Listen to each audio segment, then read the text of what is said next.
一代枭雄曹操跪在冰冷的辽东土地上，他哭得毫无体面，鼻涕眼泪糊满了花白的胡须。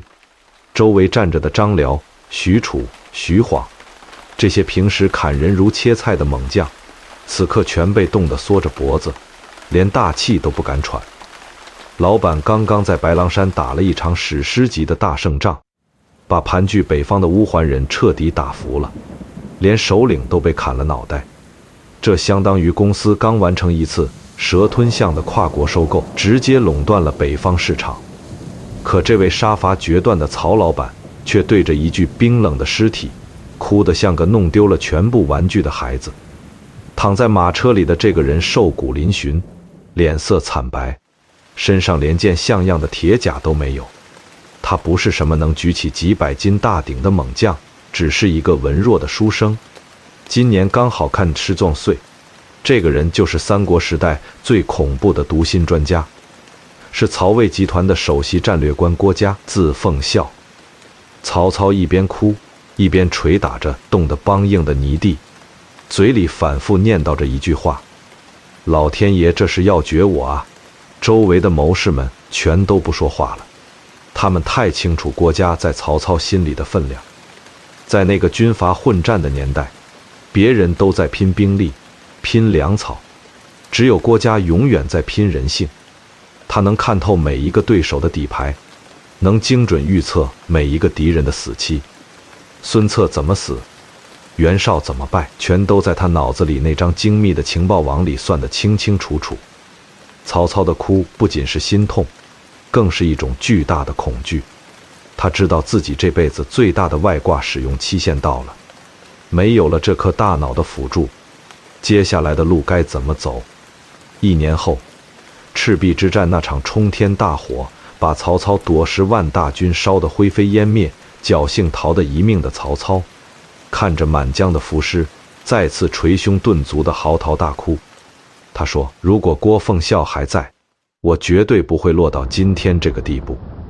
注意，这句话绝不是老夏瞎编的，也不是《三国演义》里罗贯中为了戏剧效果编造的，更不是后代文人墨客脑补出来的，它是真真切切写在正史里的。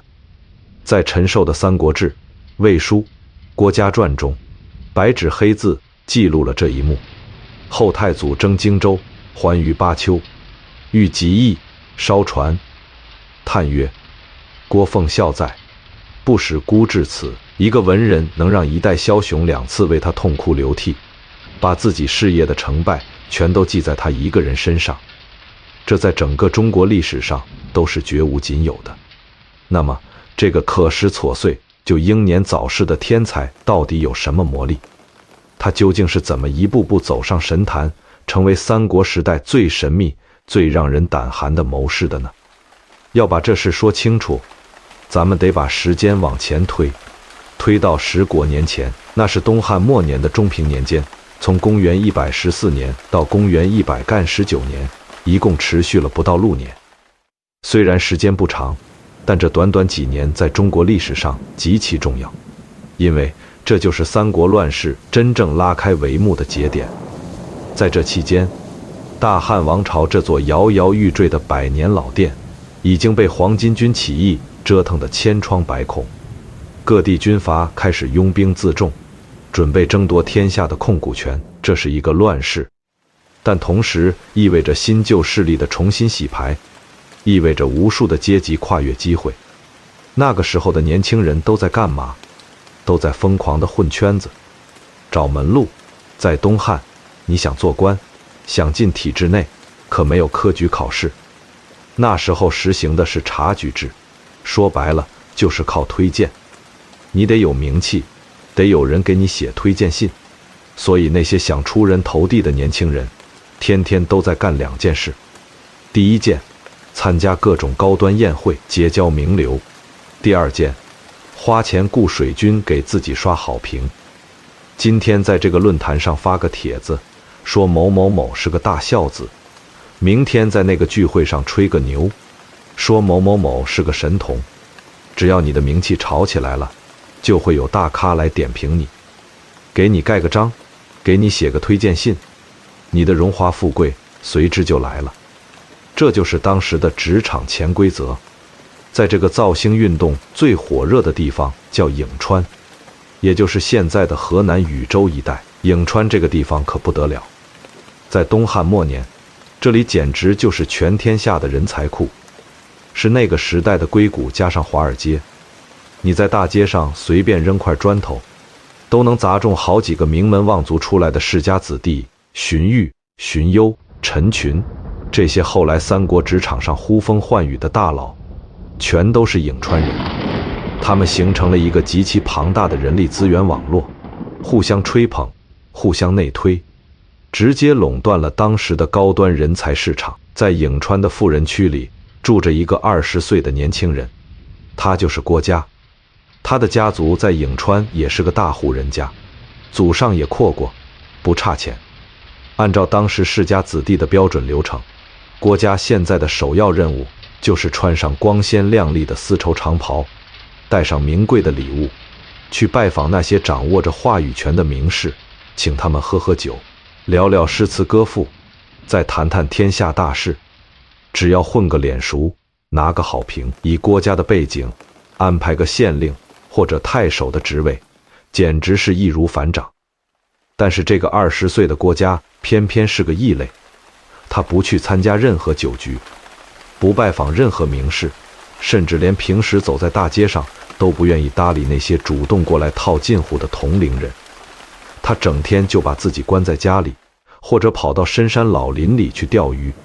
村里人都觉得郭嘉这小子是不是读书读傻了，脑子进水了，别人都在削尖了脑袋往体制内钻，他倒好，年纪轻轻就开始享受退休生活了。其实郭嘉根本不是在养老，他这是在进行一场豪赌，一场拿自己前途做筹码的心理战。郭嘉太聪明了，他一眼就看透了当时那种互相吹捧的职场生态，全都是泡沫，天下马上就要大乱了，大汉王朝这家公司马上就要破产清算。这时候你去混个什么孝廉，当个什么地方官，有屁用？等那些手握重兵的军阀杀过来，你手里的委任状连擦屁股都嫌硬。郭嘉知道，未来的天下是属于那些有兵有地盘、有野心的大老板的，而他自己手无缚鸡之力，没有一兵一卒，他唯一的武器就是自己的脑子。他要做的不是去给那些行将就木的朝廷官员当小弟，他是要找一个能成大事的大 boss， 把自己包装成最顶级的战略大师，然后把自己高价卖出去。所以他选择了隐居，这是一种非常高级的自我营销手段。在满大街都是推销员的时候，你主动凑上去，人家只会觉得你廉价。你只有把自己藏起来，装出一副世外高人的样子，让别人看不透你，摸不清你的底细，你的身价才会成倍的往上涨。这就叫饥饿营销。就在郭嘉每天在老家抠脚钓鱼的时候，外面的世界已经打成了一锅粥。董卓进了洛阳，把小皇帝捏在手里当傀儡，关东的10朵路诸侯联合起来讨伐董卓，结果这帮诸侯也是各怀鬼胎，打着打着自己人就先内讧了。今天你抢我的地盘，明天我杀你的全家。整个中原大地到处都是杀戮，到处都是难民。在这场残酷的生存淘汰赛中，有一个大老板脱颖而出，他叫袁绍。袁绍的背景太吓人了，那是4世3公啊，也就是说他家里连续4代人都有人做到了等同于国家总理级别的大官，这在当时简直就是超级巨头。袁绍不仅有背景，长得还帅，而且非常懂得包装自己。他打着匡扶汉室的旗号，到处招兵买马，很快他就占据了冀州，也就是现在的河北一带，成了当时实力最强、地盘最大、员工最多的大军阀。天下所有的读书人，所有的待业青年，都像闻到了血腥味的鲨鱼一样，疯狂地往冀州跑。大家都觉得跟着袁老板干绝对有前途，公司大，福利好，而且看起来马上就要统一天下，上市敲钟了。现在赶紧进去拿点原始股，以后那就是开国功臣。这时候郭嘉21岁了，他在颍川老家已经隐居了1年多，他觉得是时候出去看看了。毕竟装高冷也要有个限度，装过了头，真把自己熬成了大龄剩男，那可就卖不出好价钱了。于是郭嘉收拾了几件简单的衣服，连个保镖都没带，一个人离开了颍川，一路向北，朝着当时所有人眼中的职场圣地冀州出发了。郭嘉的这次北上没有惊动任何人，他就像一个神秘的幽灵，悄悄地潜入了袁绍的庞大帝国。他要去亲自摸一摸这位超级大佬的底，去看看这位传说中的明主到底是个什么货色。到了冀州之后，郭嘉没有像其他人那样急吼吼地去投递简历，或者找熟人托关系求见袁绍。他先在基层混了一段时间，跟那些底层的士兵聊聊天，听听市井里的八卦。他就像一个专业的尽职调查员，从各个侧面收集袁绍集团的真实运营数据。数据收集的差不多了，郭嘉才通过一个颍川老乡的引荐，见到了袁绍。袁绍对郭嘉的到来表现得非常热情，毕竟郭嘉是颍川出来的人，还顶着名门望族的光环。袁绍最喜欢收集这种自带流量的名士了，他拉着郭嘉的手嘘寒问暖，设下了丰盛的宴席，大谈自己要如何拯救天下苍生，如何重整朝纲，场面话说的那叫一个漂亮。一般的年轻人要是遇到这种阵仗，被当时最大的军阀如此礼遇，早就感动得鼻涕一把眼泪一把，恨不得当场发誓效忠，肝脑涂地了。可是郭嘉呢？郭嘉坐在酒席上，一边吃着烤肉，一边冷冷地看着眼前这个口若悬河的中年男人。郭嘉的脑子在飞速运转，用今天的专业术语来说，郭嘉这是在给袁绍做侧写。仅仅聊了几个时辰，郭嘉就在心里给袁绍判了死刑。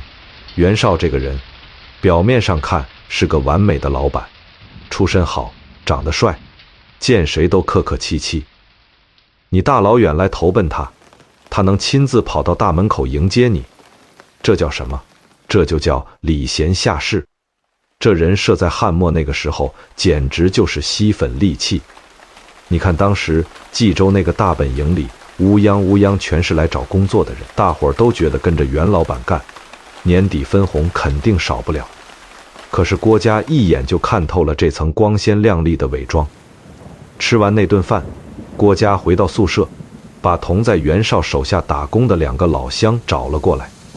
这2个人，一个叫辛平，一个叫郭图。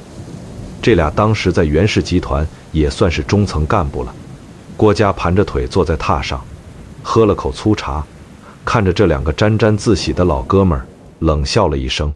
郭嘉说：“袁老板这个人想学周公吐哺的那套做派，可惜呀，他只学了个皮毛，他根本不知道怎么用人，每天招那么多名士过来，搞得公司里人满为患。这帮人天天在会议室里吵架，互相给对方穿小鞋。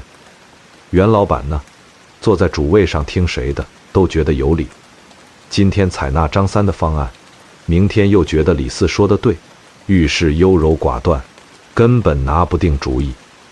跟着这种老板干，别说上市敲钟了，不被他连累的掉脑袋，就算烧高香了。”辛平和郭图听完，脸都绿了。他们觉得郭嘉这小子疯了。现在天下2/3的人才都在冀州，袁老板手里又掌握着最精锐的部队，粮草都堆得像山一样高，眼看着就要一统北方。你居然说这家大公司要倒闭？2人觉得这天没法聊了，冷着脸甩袖子就走了。郭嘉也懒得废话，他知道跟这帮被眼前利益蒙蔽双眼的人解释再多也没用，他连一份正式的辞职信都没写，什么离职交接，什么竞业协议统统不管，直接卷起铺盖连夜走人。从入职到裸辞，满打满算，一共才21天。就这样，在大家都在削尖脑袋往里挤的时候，郭嘉主动炒了当时天下最大老板的鱿鱼。这是一种高维生物看低维生物的上帝一样的视角，他不仅看透了袁绍的性格缺陷，更看透了袁氏集团内部那种错综复杂的派系斗争。那些河北的老员工和像郭图他们这种从中原跑过去的新员工，天天为了抢夺核心利益斗得你死我活。他们每天的精力不是用来对付外面的敌人，而是全用来防着背后的冷箭。郭嘉知道这种满是毒素的职场环境，待久了不但学不到东西，还会把自己的命搭进去。聪明人绝对不会在一艘注定要沉的破船上浪费时间。离开冀州之后，郭嘉又干了一件让所有人都大跌眼镜的事，他哪也没去，直接回了颍川老家，继续过起了隐居生活。这一隐居就是整整6年。这6年是郭嘉人生中漫长的职场空窗期，也是他心理抗压能力强悍的体现。你想想看，一个21岁的天才少年，胸怀大志，脑子里装的全是安邦定国的战略，可是他每天睁开眼看到的却只是自家院子里的那几棵老槐树，而外面的世界呢，每天都在上演着生死搏杀。今天传来消息，曹操把陶谦按在地上摩擦，徐州城外尸横遍野，连泗水都被染红了。明天又听说那个号称人中吕布的猛将，把刘备的根据地给端了，搞得刘皇叔带着几个兄弟到处乱窜。这简直是一个遍地都是机会，但也遍地都是坟墓的时代。换了别人早就坐不住了，随便找个实力还行的草头王当个谋士出主意，哪怕混个太守当当，也比在老家闲着强。可是郭嘉偏不，他就这么死死地苟在老家。这6年里，他每天除了看书，就是泡上一壶粗茶，在脑子里进行疯狂的沙盘推演。他虽然人不在江湖，但情报网却遍布天下。他把全天下所有的军阀，从家世背景到性格弱点，再到手里那点兵力粮草，全都做成了一张张庞大的数据分析表。那个时候没有实时的战报，郭嘉就靠着来往商人的只言片语，靠着那些逃难流民的叙述，拼凑出了一幅完整的三国军阀势力图。你说他这是在干什么？他是在等那个命中注定的真老板，等那个能让他把全部才华毫无保留地释放出来的绝世猛人。他宁可让自己的才华在漫长的岁月里发霉，也绝不愿意贱卖给那些注定要被历史淘汰的草包。这份骄傲，这份定力，放眼整个乱世确实少见。6年里，颍川的亲戚朋友没少在背后戳他的脊梁骨，大伙儿都在私底下议论，说郭嘉那个败家子去了一趟冀州大城市，估计是被袁绍那种大场面给吓住了，混不下去又跑回来了。现在天天在家里混吃等死，也不出去找工作，这辈子算是彻底废了。郭嘉听到这些闲言碎语，从来不反驳，甚至连眼皮都不抬一下。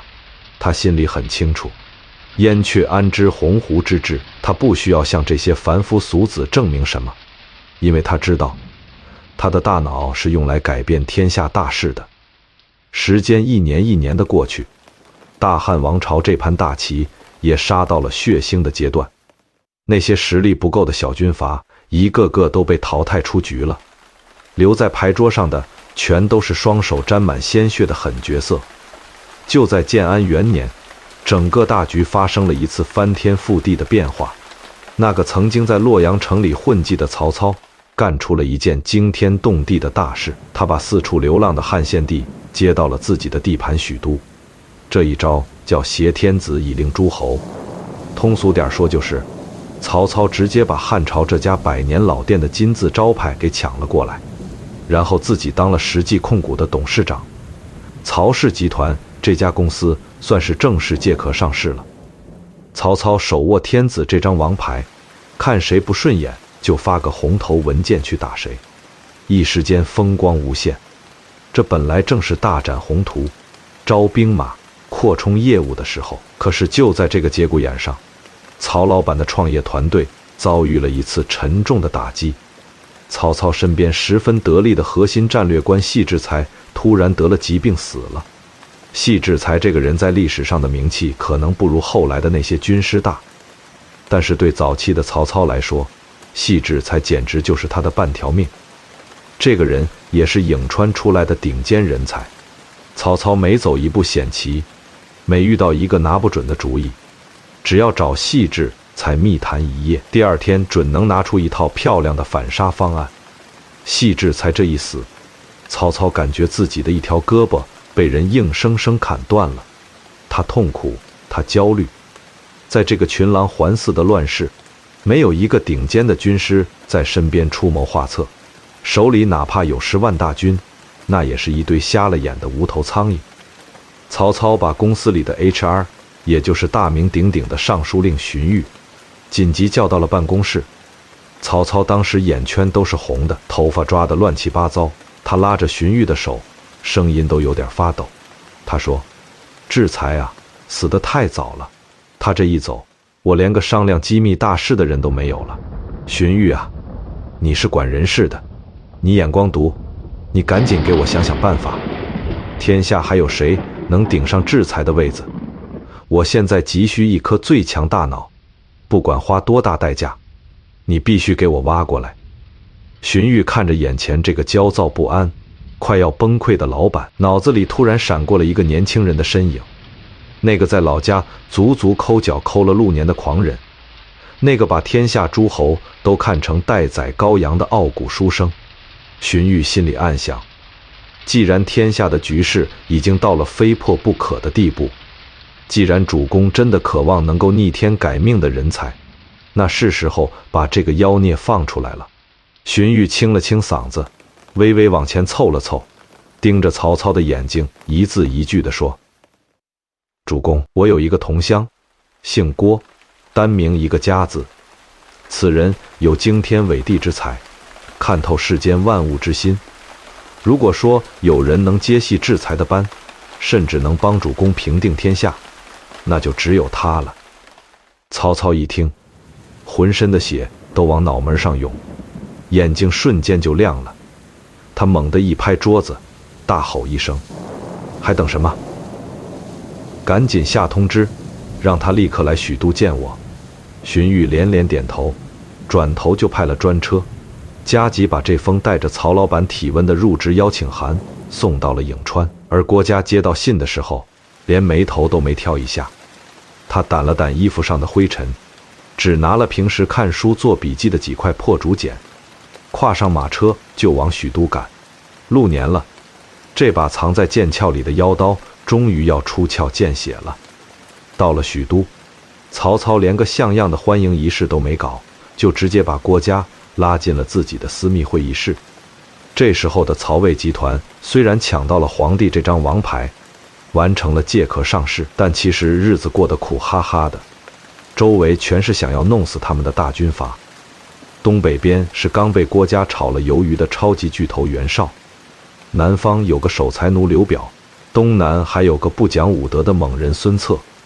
曹操每天急得直掉头发，他不需要什么吹牛拍马的职场混子，他需要一个能直接给出破局方案的活神仙。两人一见面，连杯水都没顾得上喝。曹操这人是个急性子，他一屁股坐下，死死盯着眼前这个27岁的年轻人。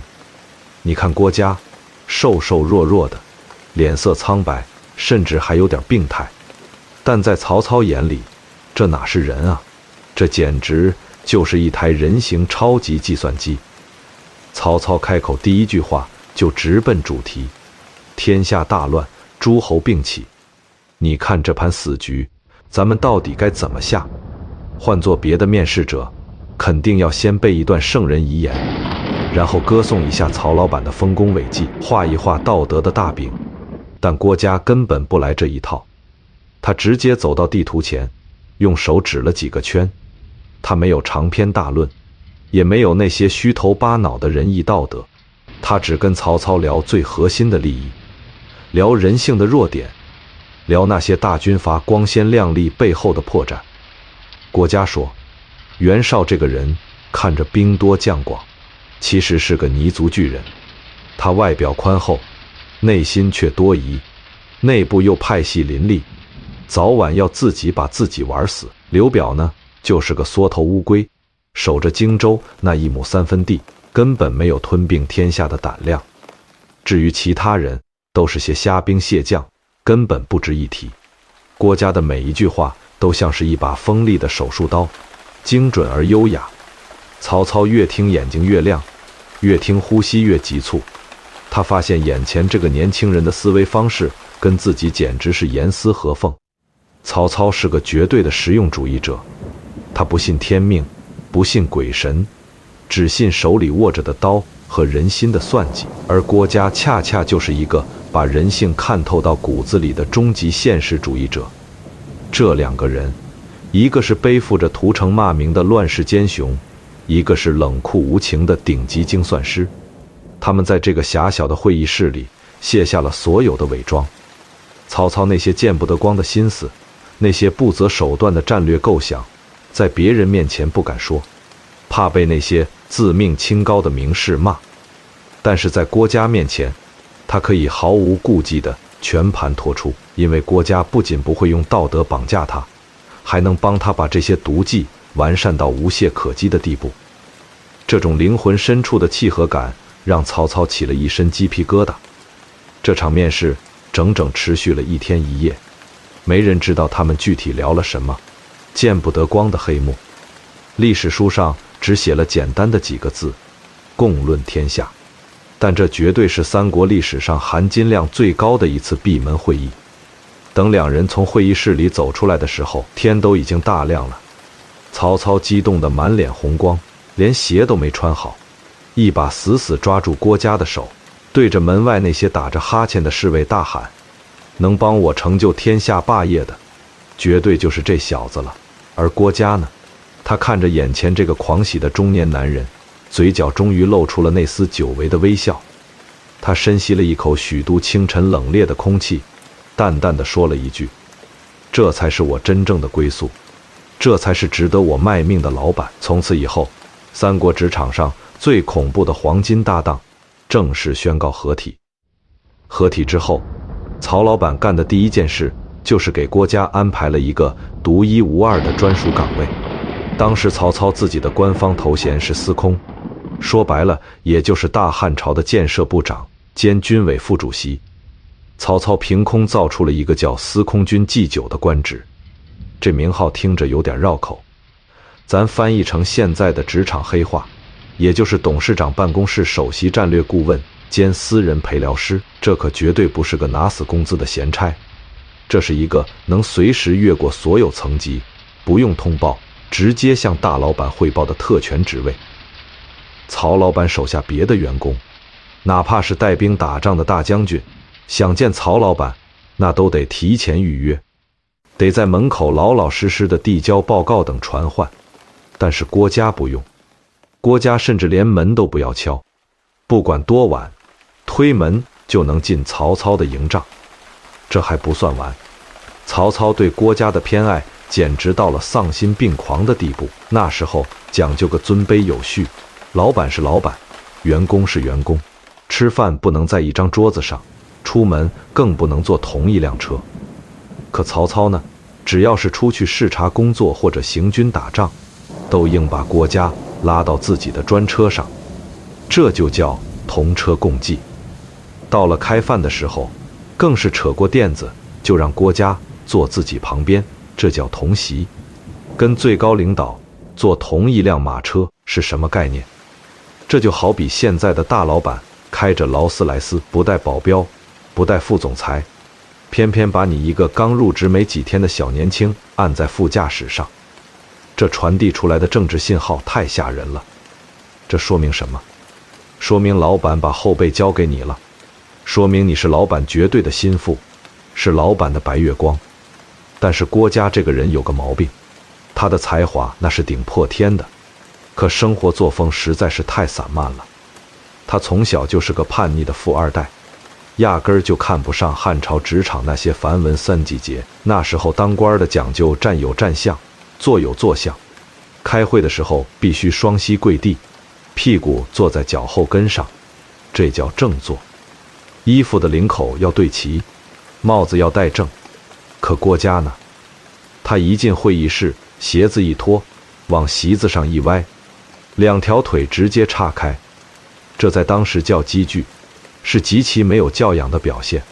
还有时候早上开例会，这哥们儿还没睡醒，衣衫不整的就进来了，手里甚至还拎着个酒壶，边喝边听别人做汇报。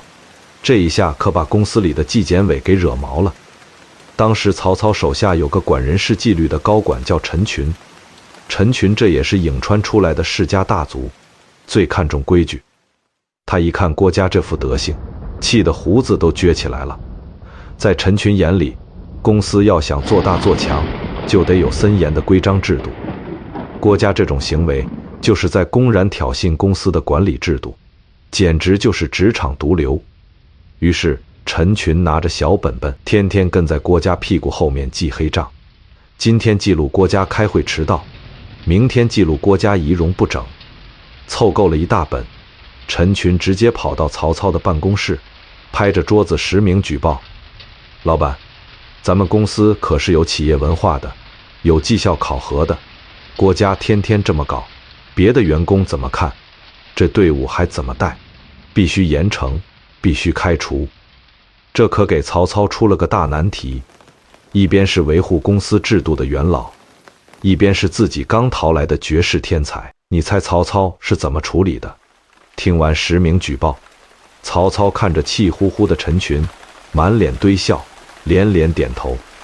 他说：陈大人啊，你说的太对了，咱们公司就缺你这种铁面无私、敢于直言的好干部。没有规矩不成方圆，你干得漂亮。为了表彰你这种认真负责的工作态度，去财务部领黄金当奖金。陈群拿着黄金，心里美滋滋的，以为老板马上就要收拾郭嘉了。结果呢，曹操转头就当没事人一样。郭嘉该怎么喝酒还是怎么喝酒，该怎么迟到还是怎么迟到。曹操连一句重话都没说过郭嘉，不仅没说，反而在心里更加喜欢郭嘉了。这事儿听起来不讲道理，但你仔细琢磨一下，这就是曹操的帝王心术。曹操这个人生性多疑，睡觉都得睁着一只眼。他连身边伺候的警卫员都不相信，他为什么敢这么无底线的信任郭嘉呢？因为郭嘉把自己的缺点毫无保留地暴露在了老板面前。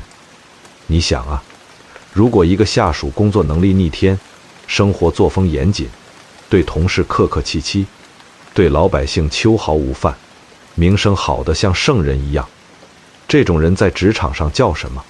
叫完美员工。但是在多疑的老板眼里，完美是不存在的。你伪装得这么好，不贪财，不好色，不贪杯，那你想要什么？你是不是想要我的位子？你是不是想收买人心造反？而郭嘉呢？贪杯、好色、懒散，不遵守纪律，把公司的老员工得罪了个遍。这种人在公司里绝对没法拉帮结派。他没有任何政治势力，他连个替他说话的党羽都没有。他唯一能依靠的只有曹操这个大老板的宠爱。郭嘉就像一把没有剑鞘的绝世妖刀，除了曹操，谁也握不住，谁也不敢握。曹操看着喝得醉醺醺的郭嘉，心里别提多踏实了。他需要的就是这样一个纯粹的大脑，不搞政治斗争，不玩办公室那一套，只负责出谋划策，在最关键的时刻给出致命一击。这就是他们俩的蜜月期，一种超越了普通君臣关系，建立在绝对实力和深刻人性洞察基础上的奇妙默契。但是这把刚刚打磨好的妖刀，总得找个目标试一试锋芒。就在建安给年，曹操和郭嘉正坐在帐篷里喝着小酒，盘算着怎么对付北方的袁绍时，一个巨大的麻烦像一颗烫手的山芋一样从天上掉下来，直接砸在了曹操的大门上。这个麻烦叫刘备。要说清楚刘备为什么会跑来找曹操，咱们得把视线往东边挪一挪，看看当时的徐州到底发生了什么惨绝人寰的血案。那时候的刘备刚在徐州拿到天使投资，接盘了陶谦的底子，当上了徐州牧，也就是徐州这个大省的最高行政长官。刘备从一个卖草鞋的底层小商贩，一路摸爬滚打，好不容易有了自己的地盘，有了自己的公司总部，他以为自己终于站稳脚跟了，可以开始招兵买马，图谋天下了。可是刘备犯了一个致命的人力资源管理错误，他在自己公司最脆弱的时候，招进了一个带有巨大破坏力的空降高管。这个人就是三国第一猛将，也是三国第一白眼狼吕布。吕布这哥们儿武力值确实是天花板级别的，手里一杆方天画戟，胯下一匹赤兔马，天下谁也打不过他。但是他的人品在当时的职场圈子里那是出了名的烂人，送外号三姓家奴。他先跟着丁原干，为了点奖金就把丁原砍了，转头认了董卓当干爹，为了个女人又把董卓给捅了。这就是个妥妥的职场连环杀手，谁顾他谁倒霉。吕布被曹操从中原一路追杀，打得像条丧家犬一样，走投无路之下跑到了徐州，在刘备门前哭得一把鼻涕一把泪。刘备这个人心肠软，又想树立一个仁义爱财的江湖名声，他寻思着，吕布虽然名声不好，但好歹是个顶级打手，把他安排在旁边的小沛县驻扎，给自己当个保安队长，防御一下外敌，总还是可以的。结果呢，刘备刚带着关羽出去抢地盘，去前线跟另一个大军阀袁术干仗，后院直接就起火了。吕布趁着徐州城内空虚，暗中勾结了徐州本地的几个对刘备不满的士族土豪，大半夜地里应外合，打开了徐州的城门。吕布的铁骑像旋风一样冲进了徐州城。刘备留守在城里的兄弟张飞，那时候估计刚喝完大酒还没醒透，提着裤子就被打跑了。更要命的是，刘备的老婆孩子全都被吕布扣成了人质。在前线打仗的刘备接到消息，犹如五雷轰顶，家没了，老婆孩子被绑了，自己辛辛苦苦攒下的一点家底全被那个他好心收留的保安队长给吞了。刘备手底下的那些员工一看公司破产了，饭都没得吃，顿时作鸟兽散，跑得没影了。刘备这下是真到了山穷水尽的地步，最惨的时候，手底下几千号兄弟躲在海西那个破地方，连草根树皮都吃光了。据史书上记载，当时甚至出现了人吃人的惨状。刘备看着饿得眼睛发绿的关羽和张飞，心里那个滴血啊！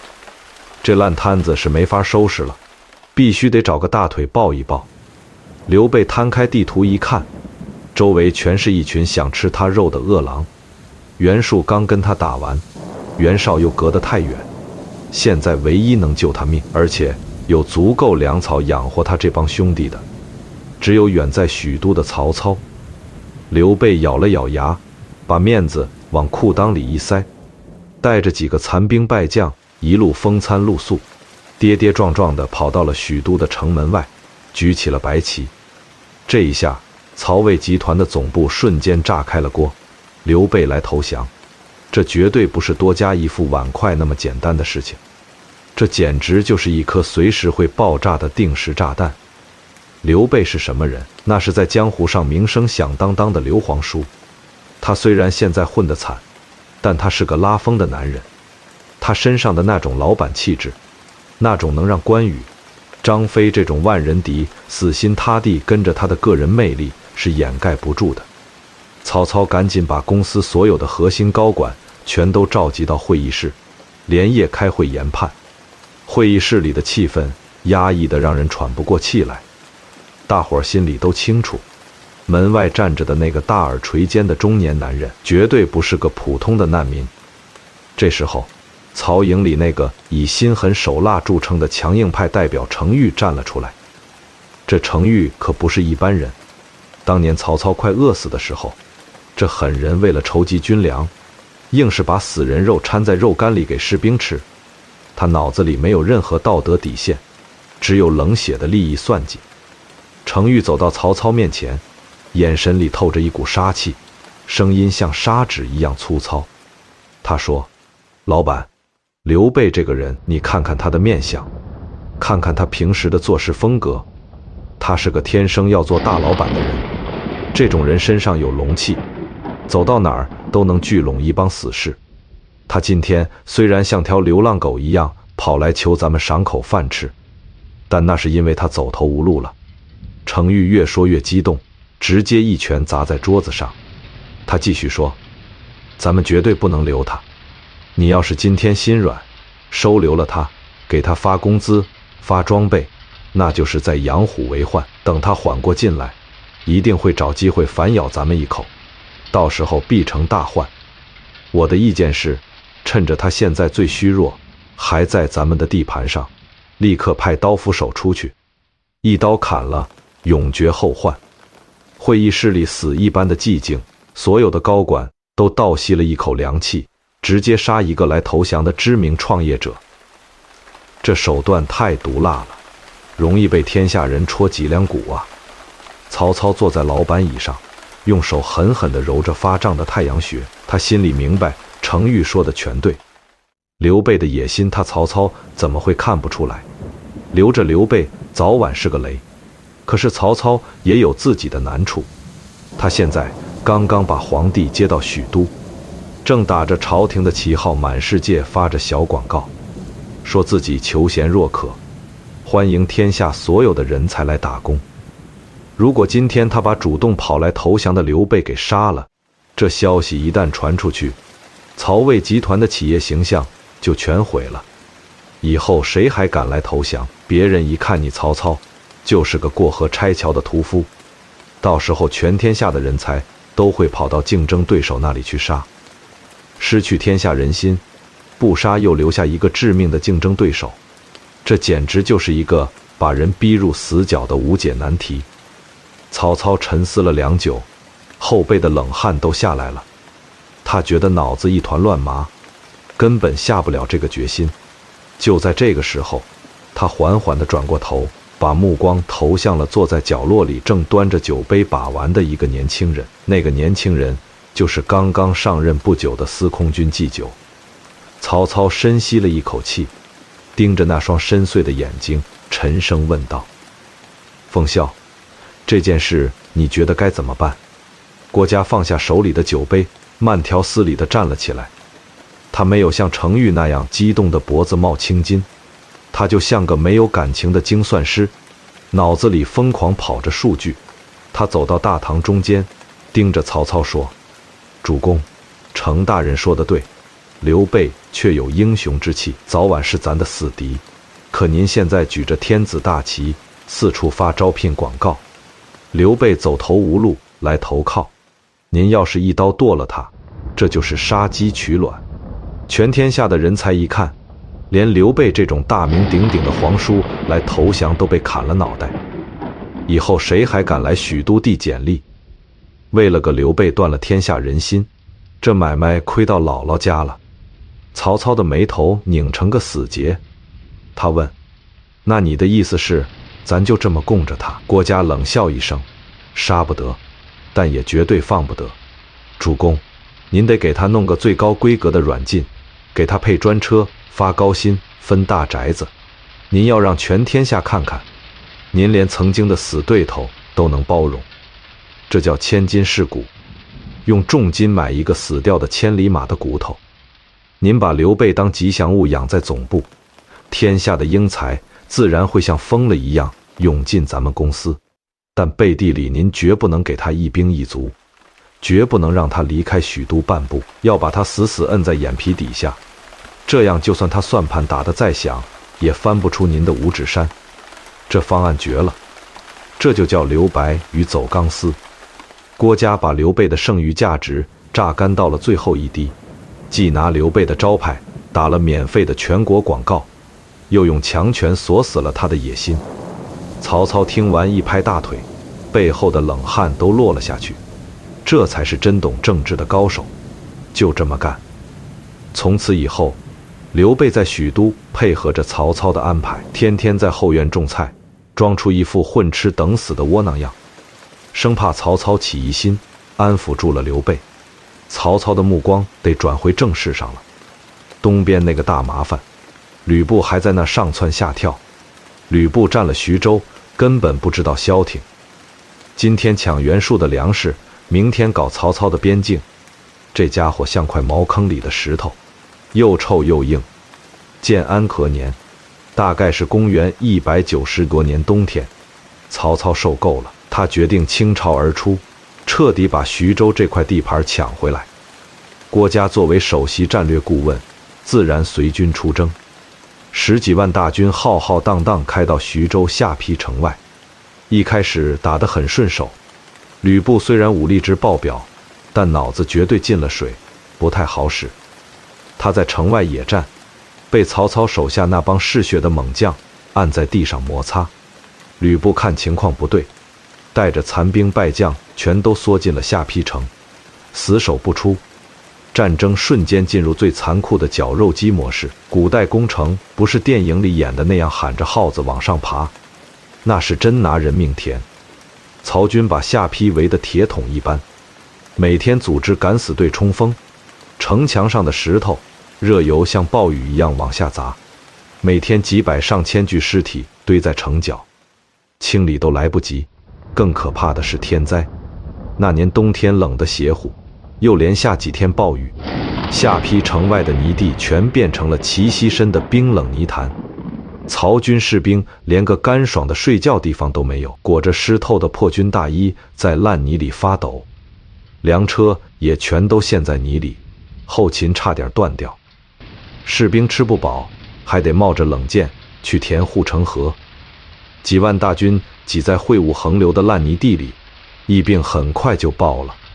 每天成批的士兵上吐下泻，连刀把子都握不住，活活烂死在帐篷里。曹操看着每天快速上升的阵亡数字，心头在滴血。他虽然是个狠人，可这些兵都是他的命根子。在下邳这烂泥潭里耗了几个月，曹操的心理防线快崩了。吕布在城里也惨，饿得眼冒金星，但他死不投降。他知道投降也是死，就死撑着等袁术的救兵。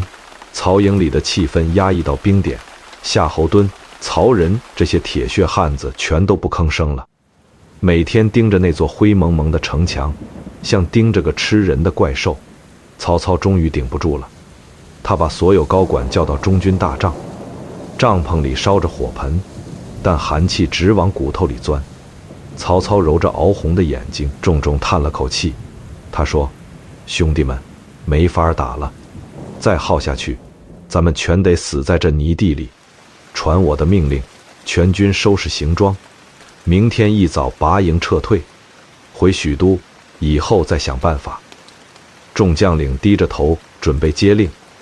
攻坚战打成烂仗，撤退是保本的唯一选项。就在曹操要发撤退令的最后一秒，营帐角落里传出了一声非常刺耳的冷笑。一个披着单薄大杆、脸色惨白的年轻人从阴影里走了出来，他看都不看那些猛将，径直走到曹操跟前。他盯着曹操疲惫的脸，眼神像刀子一样锋利。这人就是郭嘉。他深吸一口冷气，声音不大，却炸得所有人生疼。他说：“主公，现在撤，您填进去的那几万人命可就真当了炮灰了。您敢信吗？”曹操猛地抬起头，布满血丝的眼睛死死盯着郭嘉。他叹了口气说：“奉孝，我不甘心。可你看这鬼天气，看着满地的烂泥，士兵们每天都在拉肚子，连站都站不稳。吕布那小子又缩在王八壳里不出来，我拿什么打？拿兄弟们的命去填这无底洞吗？”郭嘉没接曹操的话茬，他走到大帐门口，一把掀开厚重的门帘，夹杂着冰渣子的冷风瞬间灌了进来，把帐篷里的火盆吹得忽明忽暗。郭嘉指着帐外那白茫茫的雨幕，回头对曹操说：“主公，您只看到了这雨水让咱们受罪，可您怎么没发现，这漫天的暴雨正是老天爷送给咱们的100万大军？”这话说的所有人都愣住了，雨下的大家亲妈都不认识了，怎么就成100万大军了？郭嘉也不卖关子了，他走到地图前，手指在下邳城周围画了个圈。下邳城挨着2条大河，一条叫沂水，一条叫泗水。现在连日暴雨，这2条河的水位早就暴涨了，咱们根本不需要再派敢死队去爬城墙了。吕布不是喜欢当缩头乌龟吗？那咱们就把这王八壳给他灌满水。主公，您只要下一道命令，让士兵去把沂水和泗水的堤坝掘开，大水一冲，下邳城瞬间就会变成一个巨大的水坑。这招太绝了，但也太毒了。在古代打仗，水攻是所有战术里最灭绝人性的一种。火攻好歹还能跑，这大水半夜里一灌进城，整座城市瞬间就会变成一个巨大的化粪池。老百姓家里的锅碗瓢盆，茅坑里的排泄物，加上淹死的尸体，全都在水里泡着。用不了几天，城里就会爆发大规模的瘟疫，这等于是要把下邳城里的军民一锅端了。但曹操是什么人？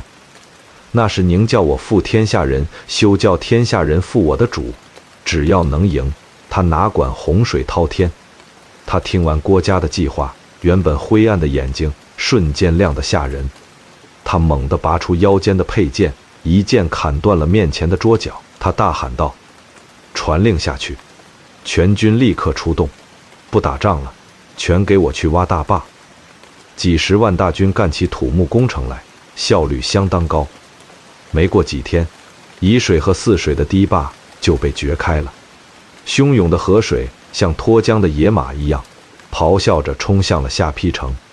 吕布在城里正郁闷呢，突然听到外面轰隆隆一阵巨响，紧接着浑浊的泥水就从城门缝里从墙头倒灌了进来，大水淹没了半个下邳城。吕布的那些并州铁骑平时在陆地上牛得不行，现在全成了落汤鸡，战马在水里乱扑腾，士兵们只能爬到屋顶上躲避。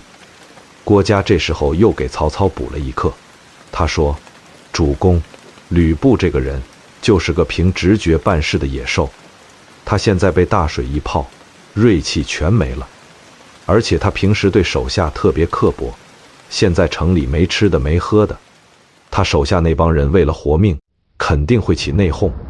咱们现在什么都不用做，就在城外的高地上烤着火，等着看戏就行。”郭嘉的情报网和心理分析准得可怕。其实在放水之前，下邳城里就发生了一件很有意思的事。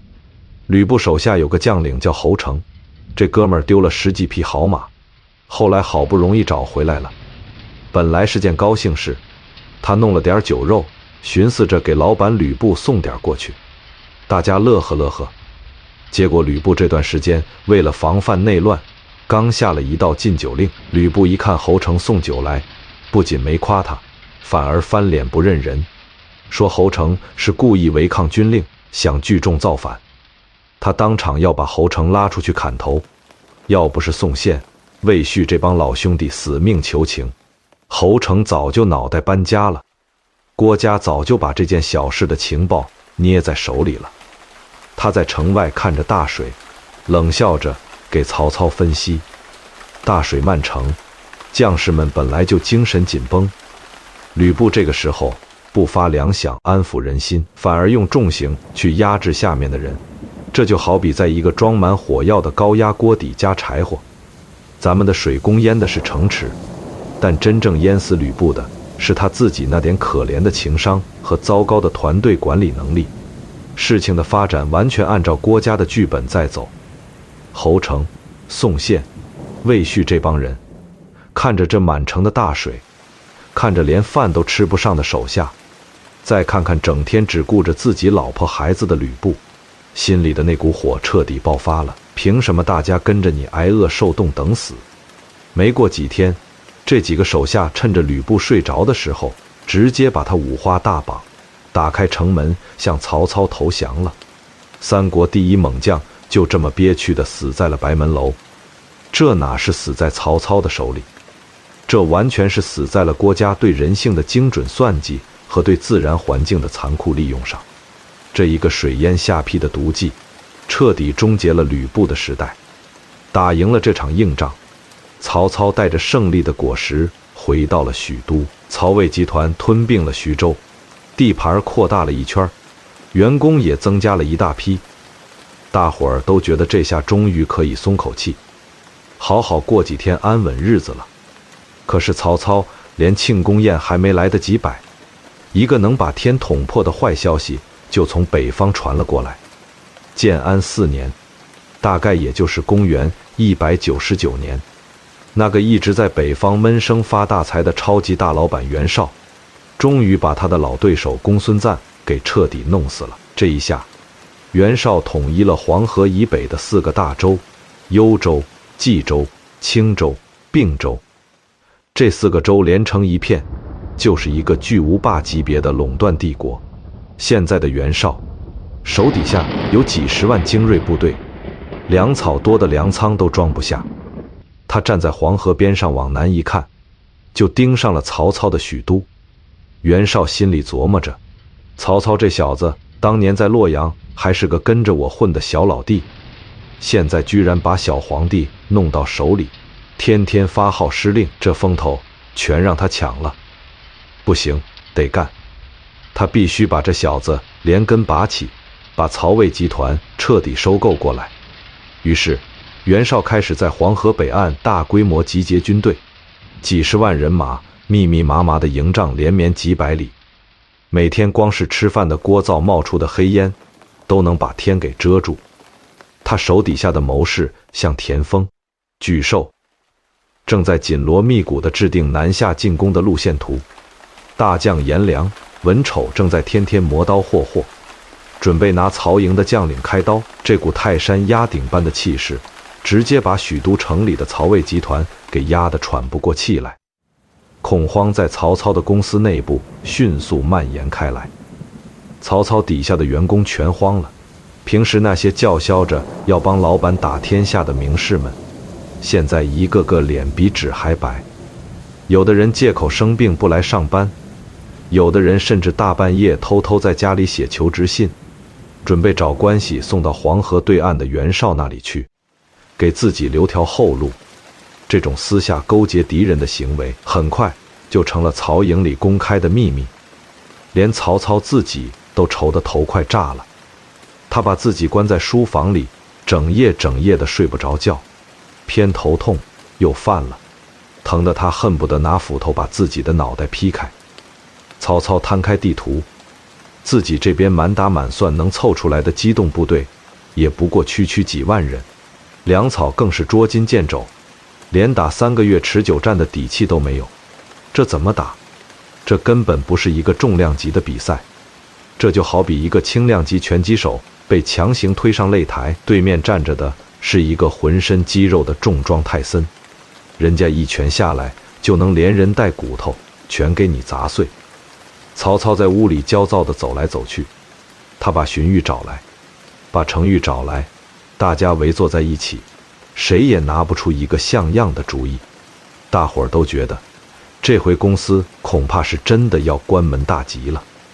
就在全军上下士气跌落到谷底，马上就要出现大规模跑路散伙的生死关头，郭嘉出手了。他手里端着个破酒壶，穿个破鞋，摇摇晃晃地走到了曹操那张凌乱不堪的办公桌前。满屋子的高管全愣住了，谁也不敢喘气。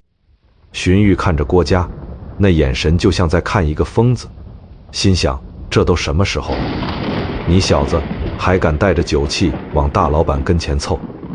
曹操抬起那双布满血丝的眼睛，死死盯着郭嘉。郭嘉也不含糊，直接拉过一把椅子，往曹操对面一坐，2条腿一盘，喝了一口酒，咂巴咂巴嘴说：“主公，您这是干嘛呢？袁绍还没打过来呢，您自己倒先把自己给吓死了。您这模样，要是让外面那帮每天算计着跳槽的员工看见，咱们这公司明天就会原地解散。”曹操气得直拍桌子吼道：“奉孝，你少在这说风凉话！人家袁绍几十万大军压在黄河边上，咱们手里满打满算就这么几万人，这就好比一只蚂蚁要去绊倒一头大象，你让我怎么睡得着？这仗根本没法打。”郭嘉冷笑了一声，放下酒壶，身体微微前倾，盯着曹操的眼睛说：“主公，打仗打的是什么？是兵多将广吗？项羽当年兵多不多，还不是被高祖皇帝逼得在乌江抹了脖子？打仗打的是这。”郭嘉用手指了指自己的脑袋，他继续说道：“打的是战略，打的是人性。在别人眼里，袁绍是个不可战胜的商业巨头，但在我眼里，他袁绍就是个外强中干的草包，一个马上就要破产的败家子。主公，您不用怕他，今天我就给您盘盘道，扒一扒这位四世三公大老板的底裤。我有10个绝对能赢他的理由，他袁绍也有10个必败的死穴。这就是历史上那段著名的10胜10败论。这可不是什么虚头巴脑的马屁文章，这是三国时代最顶级的心理安慰，也是一份极其精准的竞争对手商业分析报告。郭嘉这是要在这个让人绝望的时刻，把曹操乃至整个曹魏集团碎成渣的自信心一块一块的重新拼凑起来。郭嘉竖起第一根手指说：“这第一条叫道圣，也就是企业文化。主公，您看看袁氏集团的企业文化是什么？那叫繁文缛节。袁绍天天讲究什么礼教，什么出身？公司里开个会，光是排座次，互相磕头作揖，就能耗去半天时间。这种死气沉沉的老派作风，早晚得把公司拖垮。再看看您这边，您讲究的是实用主义，不搞那些虚头巴脑的仪式，谁能干谁上，谁干得好谁就拿奖金。在乱世里，效率就是生命，这叫用顺乎自然之理去对付那些死板的规矩。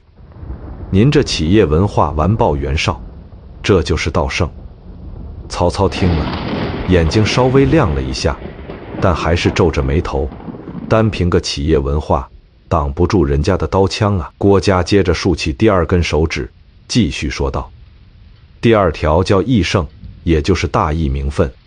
主公袁绍家世再好，他现在也是个割据一方的军阀。他虽然打着匡扶汉室的旗号，其实背地里自己想当皇帝，全天下的人心里都跟明镜似的。可您呢？您手里攥着什么？您手里攥着天子啊！天子就在咱们许都的皇宫里坐着呢。您发布的每一道命令，那都是盖着国家大印的合法文件。袁绍要是敢南下打您，那就是公然造反，就是抗旨不遵。您这叫名正言顺的防卫反击，在法理上您占据了绝对的制高点，这就叫奉天子以令不臣。在天下人眼里，您才是正规军，他袁绍就是个土匪。您这叫义胜。”荀彧在旁边听得直点头，这话说到了荀彧的心坎里，毕竟他是最看重汉室正统的。郭嘉根本不停歇，紧接着抛出第3条。他继续说道：“第3条叫制胜，咱们来聊聊公司管理制度。主公，汉朝为什么会天下大乱？就是因为历代皇帝都太仁慈了，法纪废弛，底下的人胆大包天。袁绍这个人呐，想收买人心，就一味地宽容他手下那些高管，今天贪污公款，明天结党营私，袁绍全当看不见，这就叫外宽内忌。公司里乌烟瘴气，谁也不干正事，全在拉帮结派。您这几年是怎么干的？您是用重点治乱世，谁敢犯法，不管多大的背景，直接按规矩办事，该杀杀，该罚罚，赏罚分明。这叫什么？这叫极强的执行力。咱们公司的员工那是令行禁止，袁绍那边呢，就是一盘散沙。您这叫制胜。曹操听到这儿，腰杆子稍微挺直了一点，脸色也不那么苍白了。郭嘉这番话，每一句都切中要害，把袁绍表面上的强大一层层剥开，露出了里面的败絮。郭嘉看着曹操情绪的转变，趁热打铁抛出第4个绝杀。他继续说：第4条，杜胜。咱们说说用人。袁绍这个人看着挺爱惜人才的，但他骨子里有一种4世3公的傲气。他用人一看你的出身，2看你会不会拍马屁。他身边的核心圈子全是他那些亲戚和名门望族，普通人家出身的天才到了他那里，根本混不出头。这就叫任人唯亲。可是主公您呢？您是唯才是举，只要你有本事，哪怕你名声不好，哪怕你是杀猪卖肉的，您都敢破格提拔。您这叫胸襟，您能把全天下真正有能力的人都聚在身边。人才是一家公司的核心竞争力，有这帮敢拼命的兄弟在，您怕什么袁绍？您这叫杜胜。屋子里的气氛开始发生变化了，刚才那种窒息的压抑感被郭嘉这几条分析冲散了不少。程昱、荀彧这些高管互相看了看，原本死灰的眼睛里开始有了光。郭嘉没有说一句大话，他全是拿着事实在讲道理。郭嘉喝完了壶里的最后一口酒，重重地把酒壶砸在桌子上，竖起第5根手指说：第5条叫谋胜，也是最致命的一条。打仗拼的是决策速度。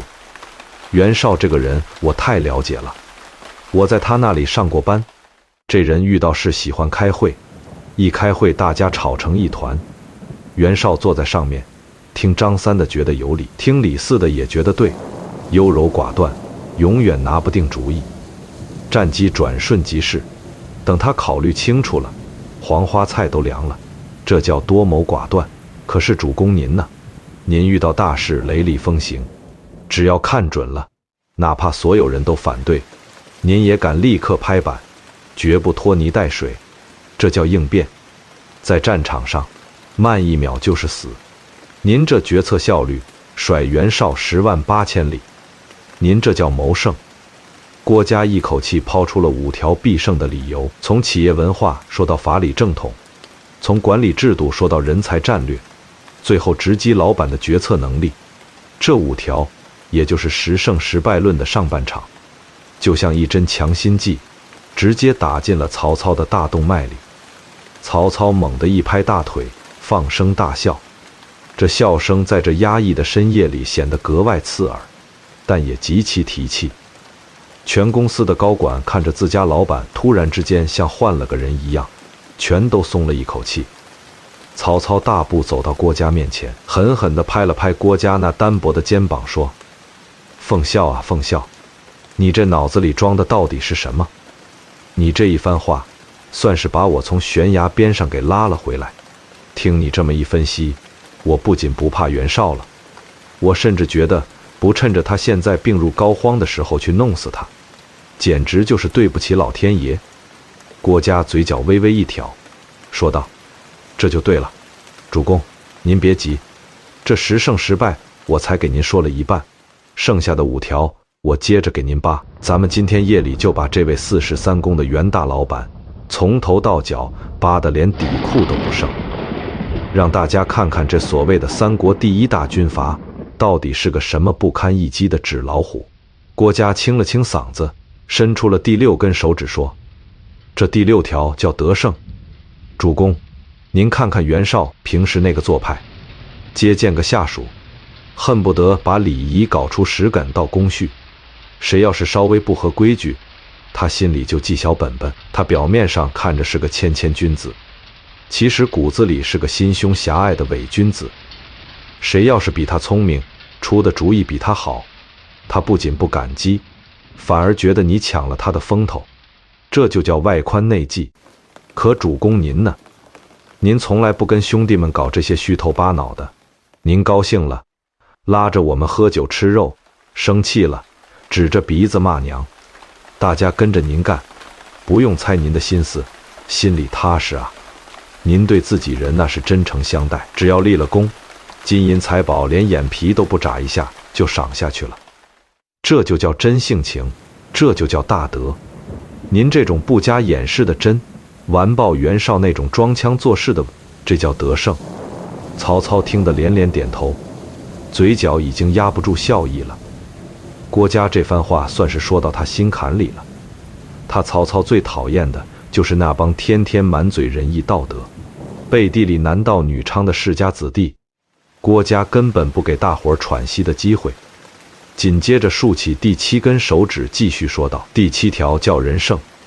袁绍这个人心软得很奇怪，他看到眼前有人受苦受难，可能会掉2滴鳄鱼的眼泪，表现得极其心痛。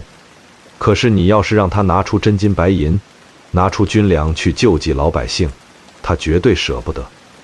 对于那些他看不见摸不着的苦难，他根本毫不关心。这就是典型的妇人之仁，只做表面文章。可主公您不一样，您平时看着是个冷酷无情的活阎王，杀伐决断，从不手软，但在大是大非面前，您心里装着的是整个天下的棋局。您能为了长远的发展，顶住压力，去安抚流民，去推行屯田制，让老百姓实打实地吃上饭，您这叫大仁大义。袁绍那种小恩小惠，怎么跟您这恩泽四海的战略眼光比？这叫人胜。说到这儿，连一直不怎么说话的程昱都忍不住倒吸了一口凉气。程昱自己就是个狠角色，他太明白乱世里的生存法则了。郭嘉这是把乱世里的道德观给彻底解构了。在和平年代，袁绍那是大善人，但在人吃人的乱世，曹操这种能让人活下去的铁血手腕，才是真正的活菩萨。郭嘉没停，直接抛出第8条说：第8条，名胜。咱们来聊聊公司里的沟通成本和老板的判断力。主公，您看看袁氏集团现在是个什么生态？那简直就是一个大型的宫斗剧现场。郭图、冯骥这帮高管天天不去前线想怎么打仗，全憋在办公室里互相写举报信，在袁绍耳朵边上吹阴风。袁绍这人偏偏耳朵软，谁拍马屁就信谁。谁要是敢说真话，就像田丰、沮授那样的老实人，早晚得被他整死。这种老板就是个睁眼瞎。可是主公您呢？您这双眼睛跟刀子一样毒，谁在您面前搬弄是非，谁想借您的刀杀人，您一眼就能看穿底牌。您只看业绩，不听八卦。那些职场小人在您这儿根本没有生存空间。您这种清醒的头脑，就是咱们公司最强大的防火墙，这叫名胜。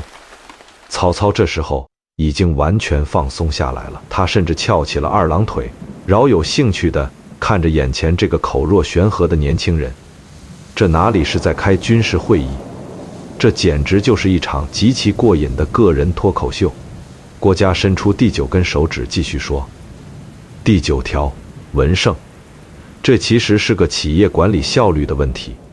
袁绍这个人是被那些繁文散节给洗脑了，下达一个作战命令，非得让底下的文人写一篇辞藻华丽的文章，引经据典，弄得花团锦簇。底下当兵的拿着文件看了半天，愣是没看懂老板到底要干嘛。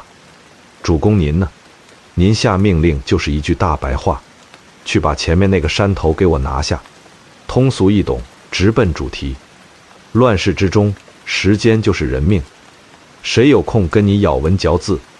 您这种化繁为简、直击要害的管理模式，直接把袁绍那个臃肿不堪的官僚机构按在地上摩擦，这叫文胜。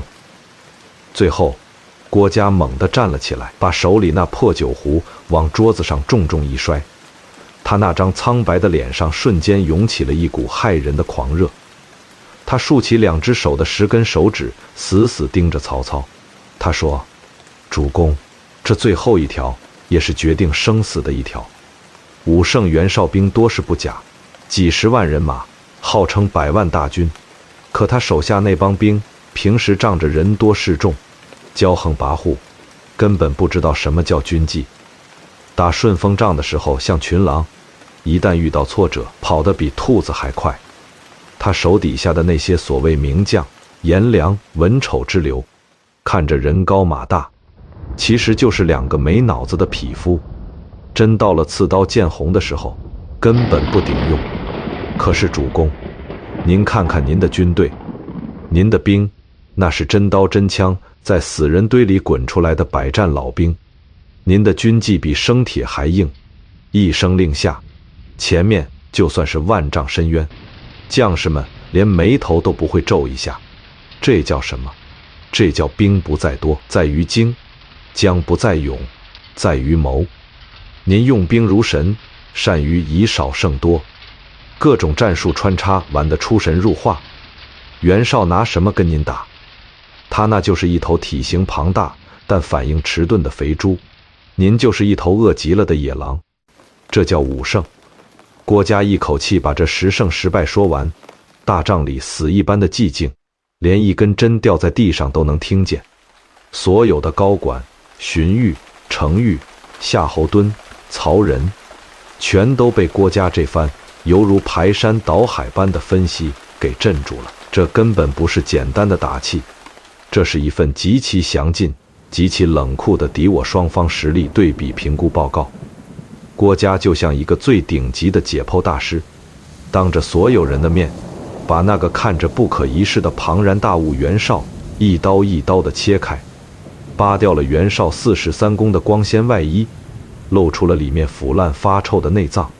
他从企业文化、政治合法性、管理制度、人才战略、决策效率，一直扒到道德水准、仁义标准、判断力、行政效率和军事素质，全方位无死角地降维打击。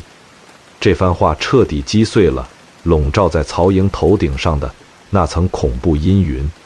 原来那个不可战胜的袁绍竟然有这么多致命的弱点。原来咱们这家天天在生死边缘挣扎的创业公司，竟然在这么多核心指标上完胜那个行业巨头。曹操脸上的阴霾彻底扫空了，他猛地站起身，一股狂暴的霸气从他并不高大的身躯里爆发出来。他一把抽出身上的佩剑，咔嚓一声，直接把面前那张厚实的硬木桌案劈成了2半。好，太好了！曹操的声音在大帐里回荡，震得人耳朵嗡嗡作响。奉孝啊奉孝，你这10胜10败论简直就是一颗定心丸。听你这么一说，袁绍算个屁，他就是个泥塑的巨人，老子只要轻轻一推，他就能碎成一地渣子。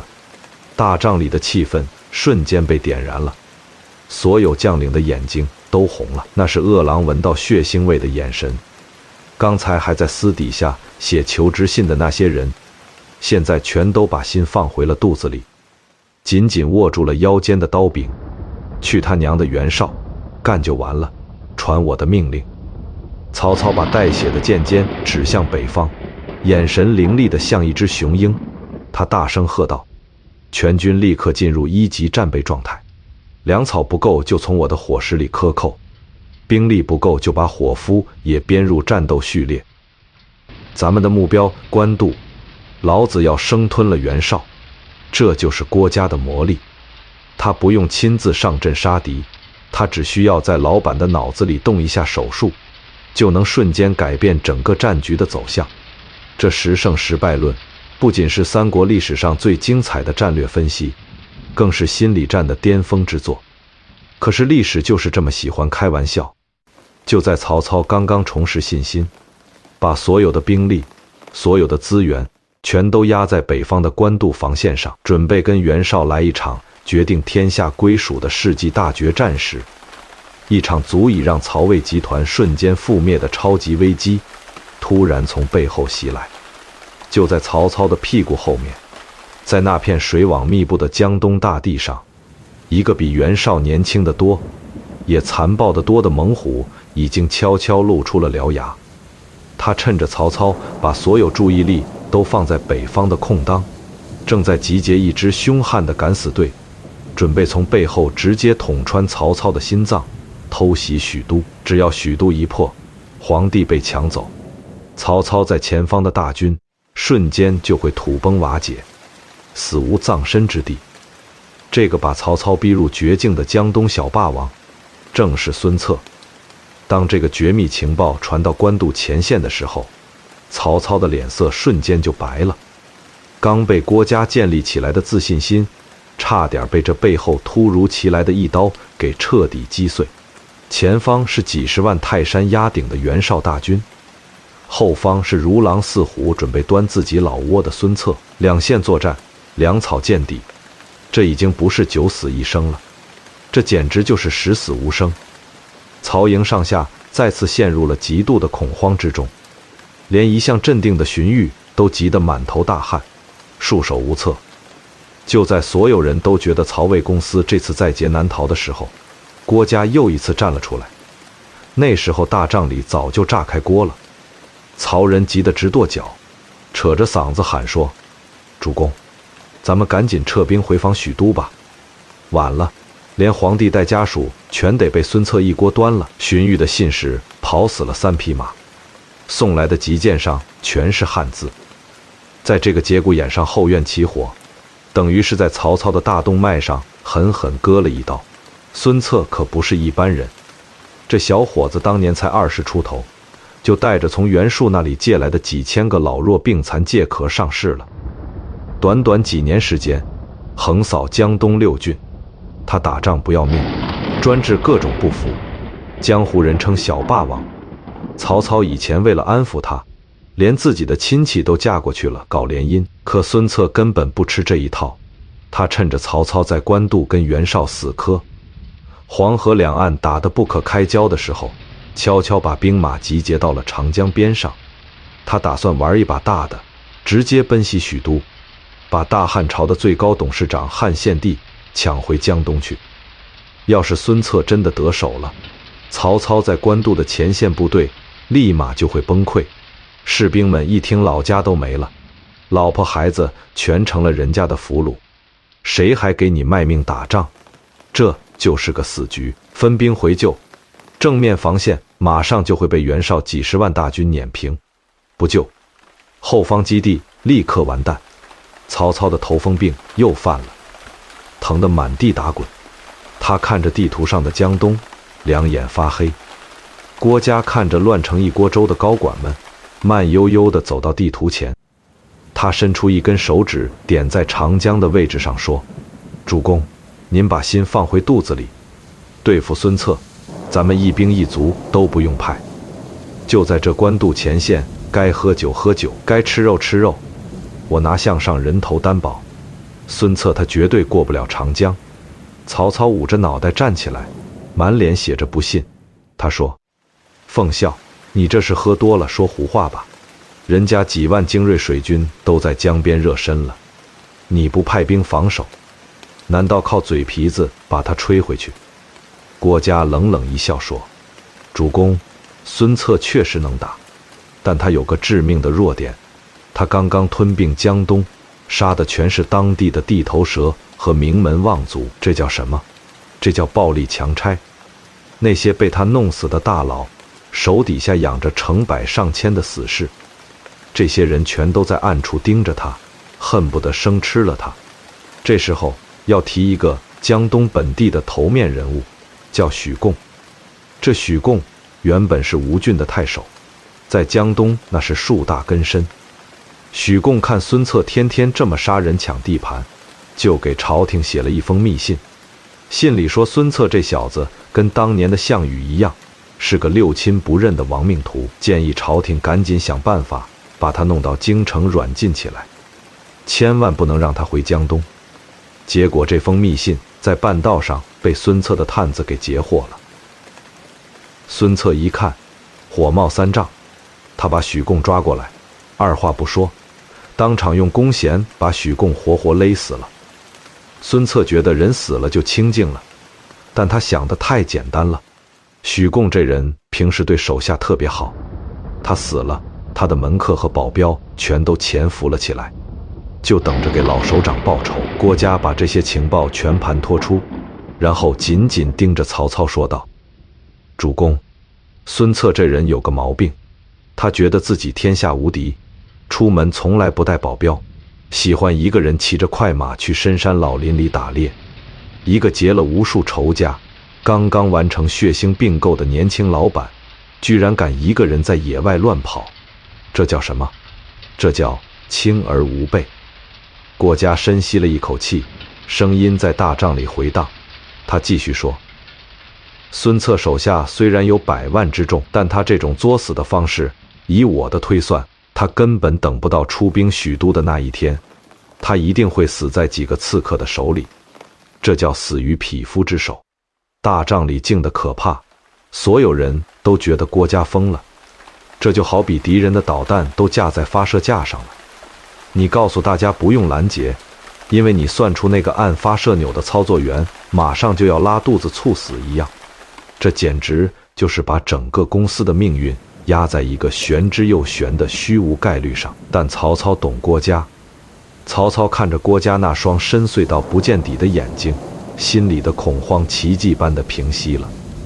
曹操咬了咬牙，拔出佩剑，大吼一声，传令下去，许都方向一个人也不许动，全军准备跟袁绍死磕到底。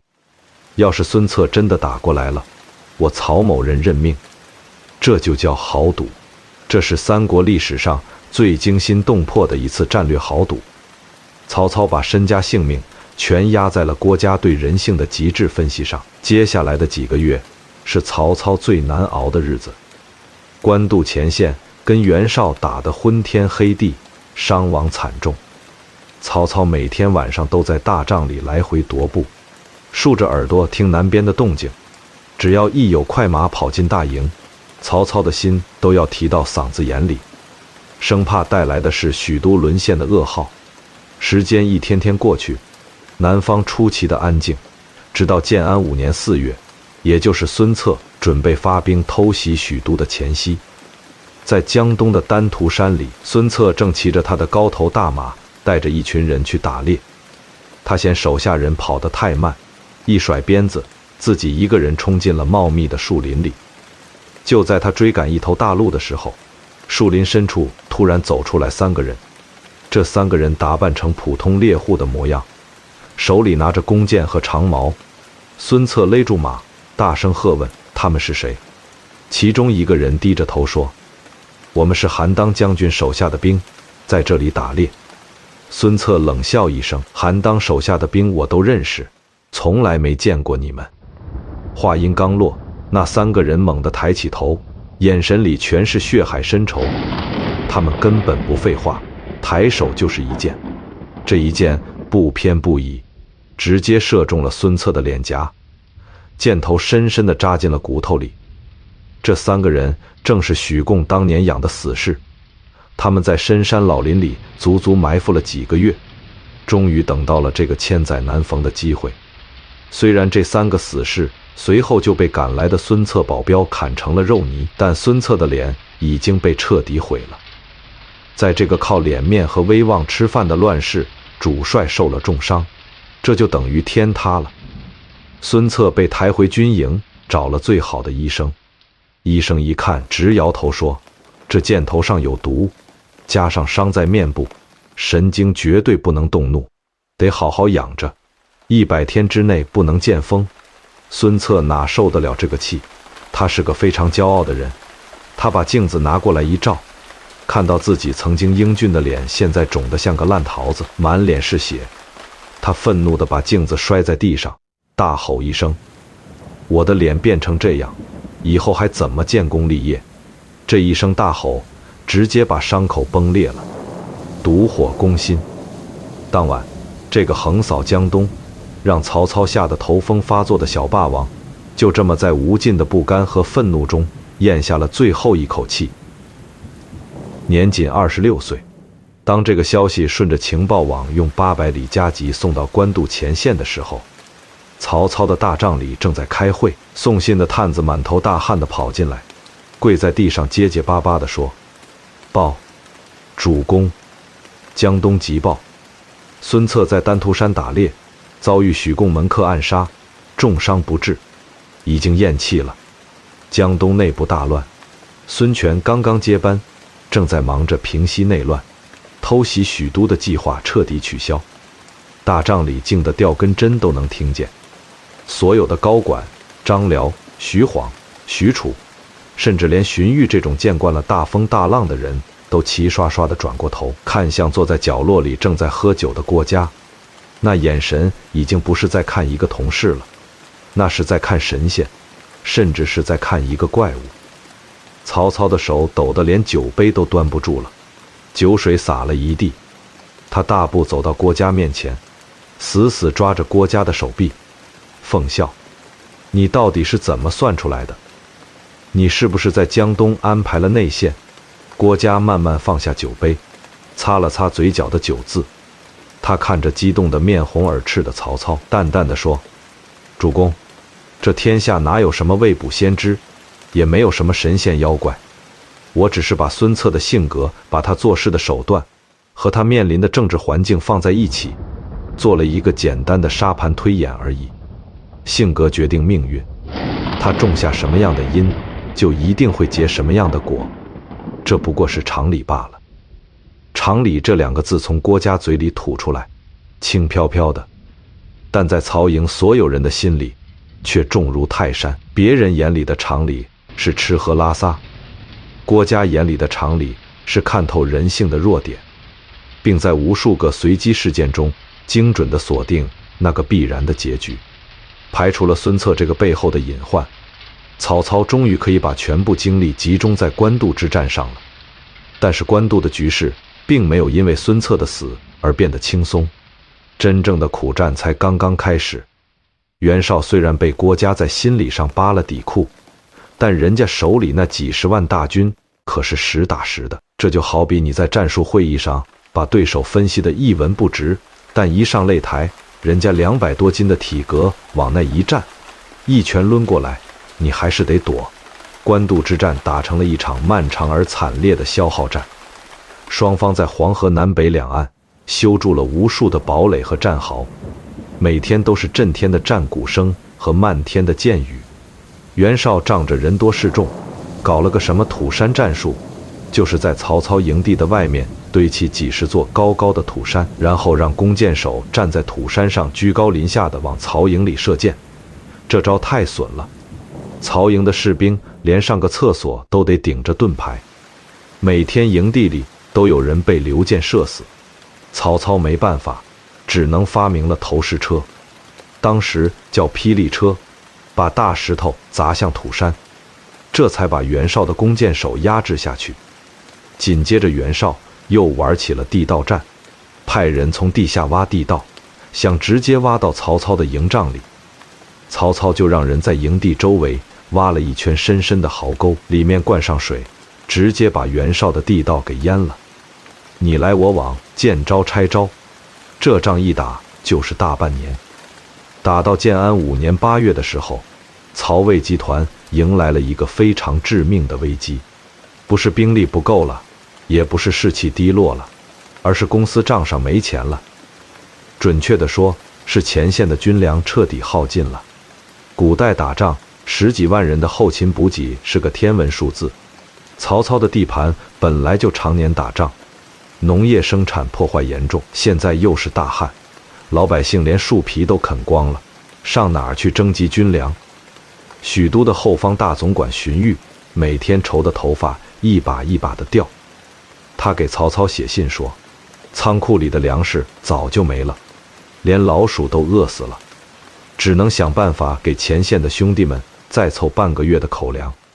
再打下去，大家只能喝西北风了。曹操拿着这封信，手都在发抖。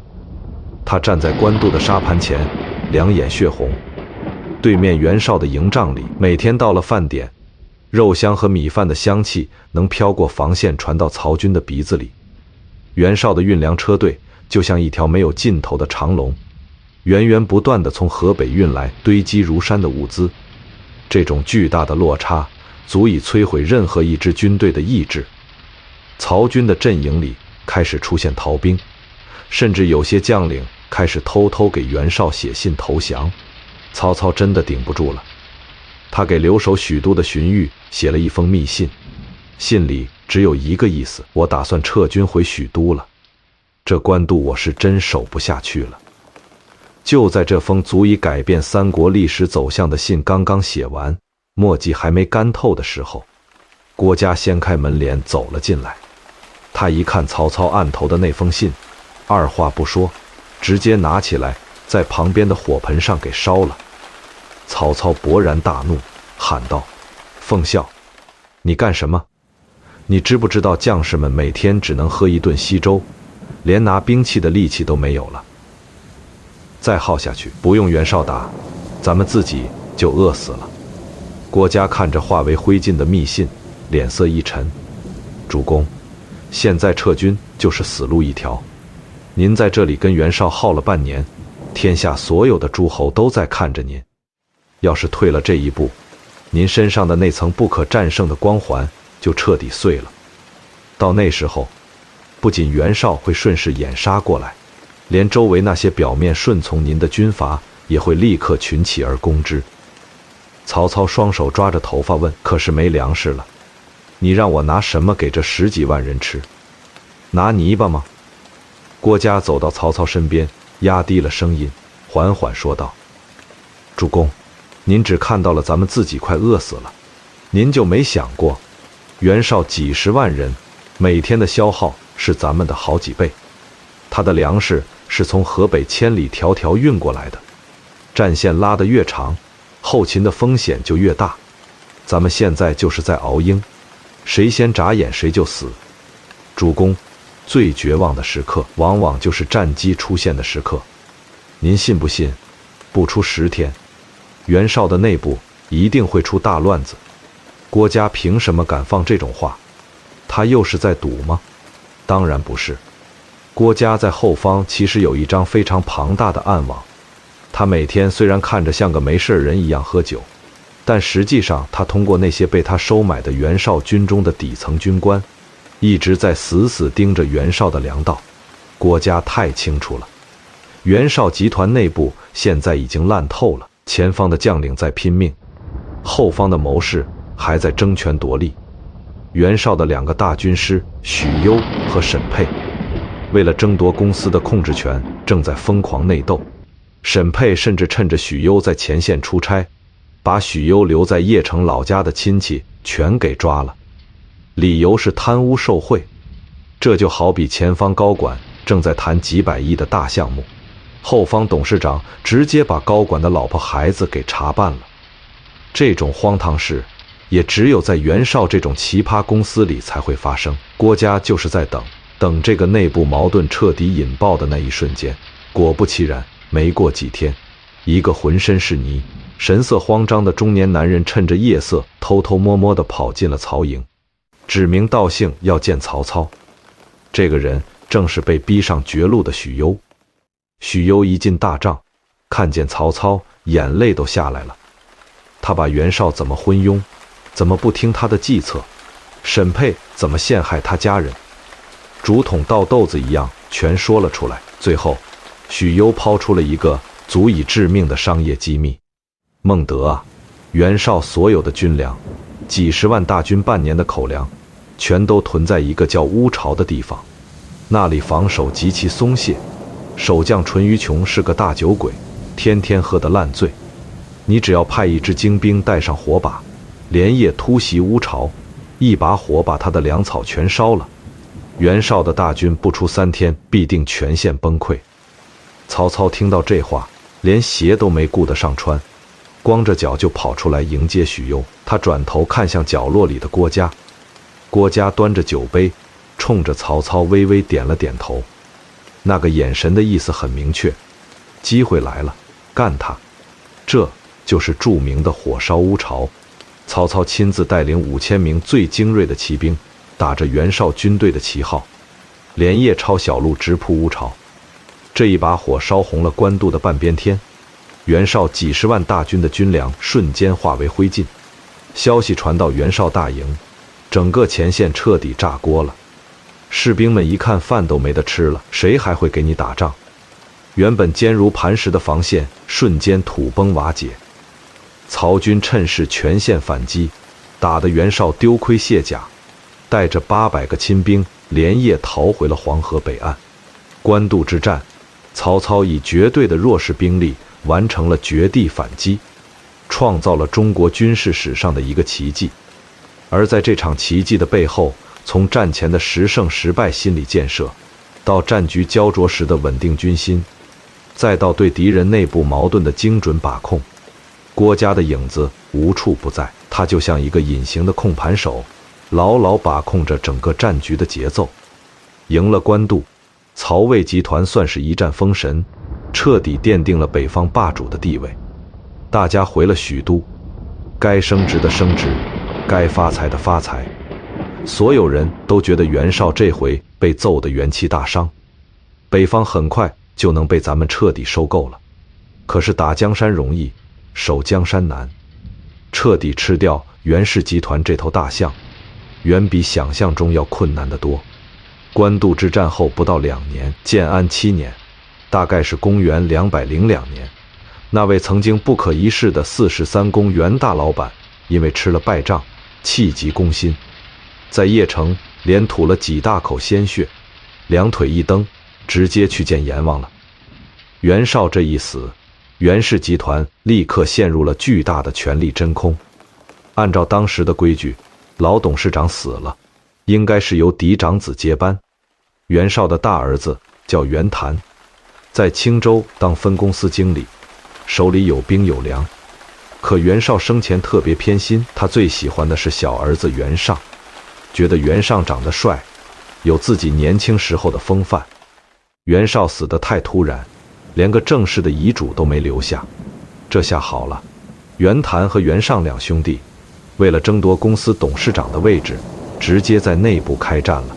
手底下的那些谋士将领也分成了2派，互相倾轧。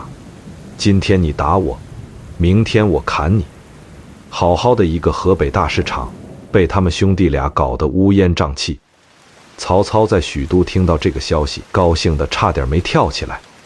这可是痛打落水狗的绝佳机会，趁着他们兄弟俩内斗，正好挥师北上，把河北一口吞下。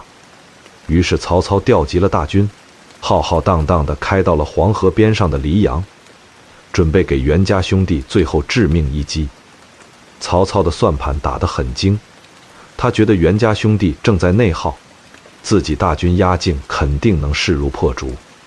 结果战局的发展却结结实实地打了曹操一巴掌。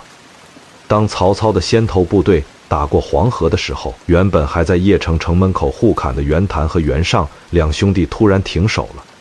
他们俩脑子也不傻，一看外人打进来了，立刻意识到，如果现在还内斗，那就连最后一点家底都保不住了。于是这兄弟俩立刻签署了停战协议，不仅停战，还把手里的兵力合并在一处，同仇敌忾，枪口一致对外。袁家虽然在官渡输了一把，但瘦死的骆驼比马大。河北的底子太厚了，兵精粮足，两兄弟联手，直接在黎阳城外摆开阵势，跟曹操死磕。这一磕就磕了整整半年，从春天打到了秋天。曹操用尽了各种战术，猛攻猛打，就是啃不下黎阳这座硬骨头。反而曹军因为战线太长，补给困难，士气开始一天天往下掉。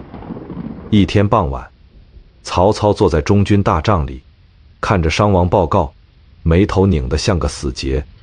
这仗打得太憋屈了，原本以为是来收割人头的，结果陷入了泥潭。诸将都在下面窃窃私语，有人建议增兵，有人建议绕道，各种方案吵成一团。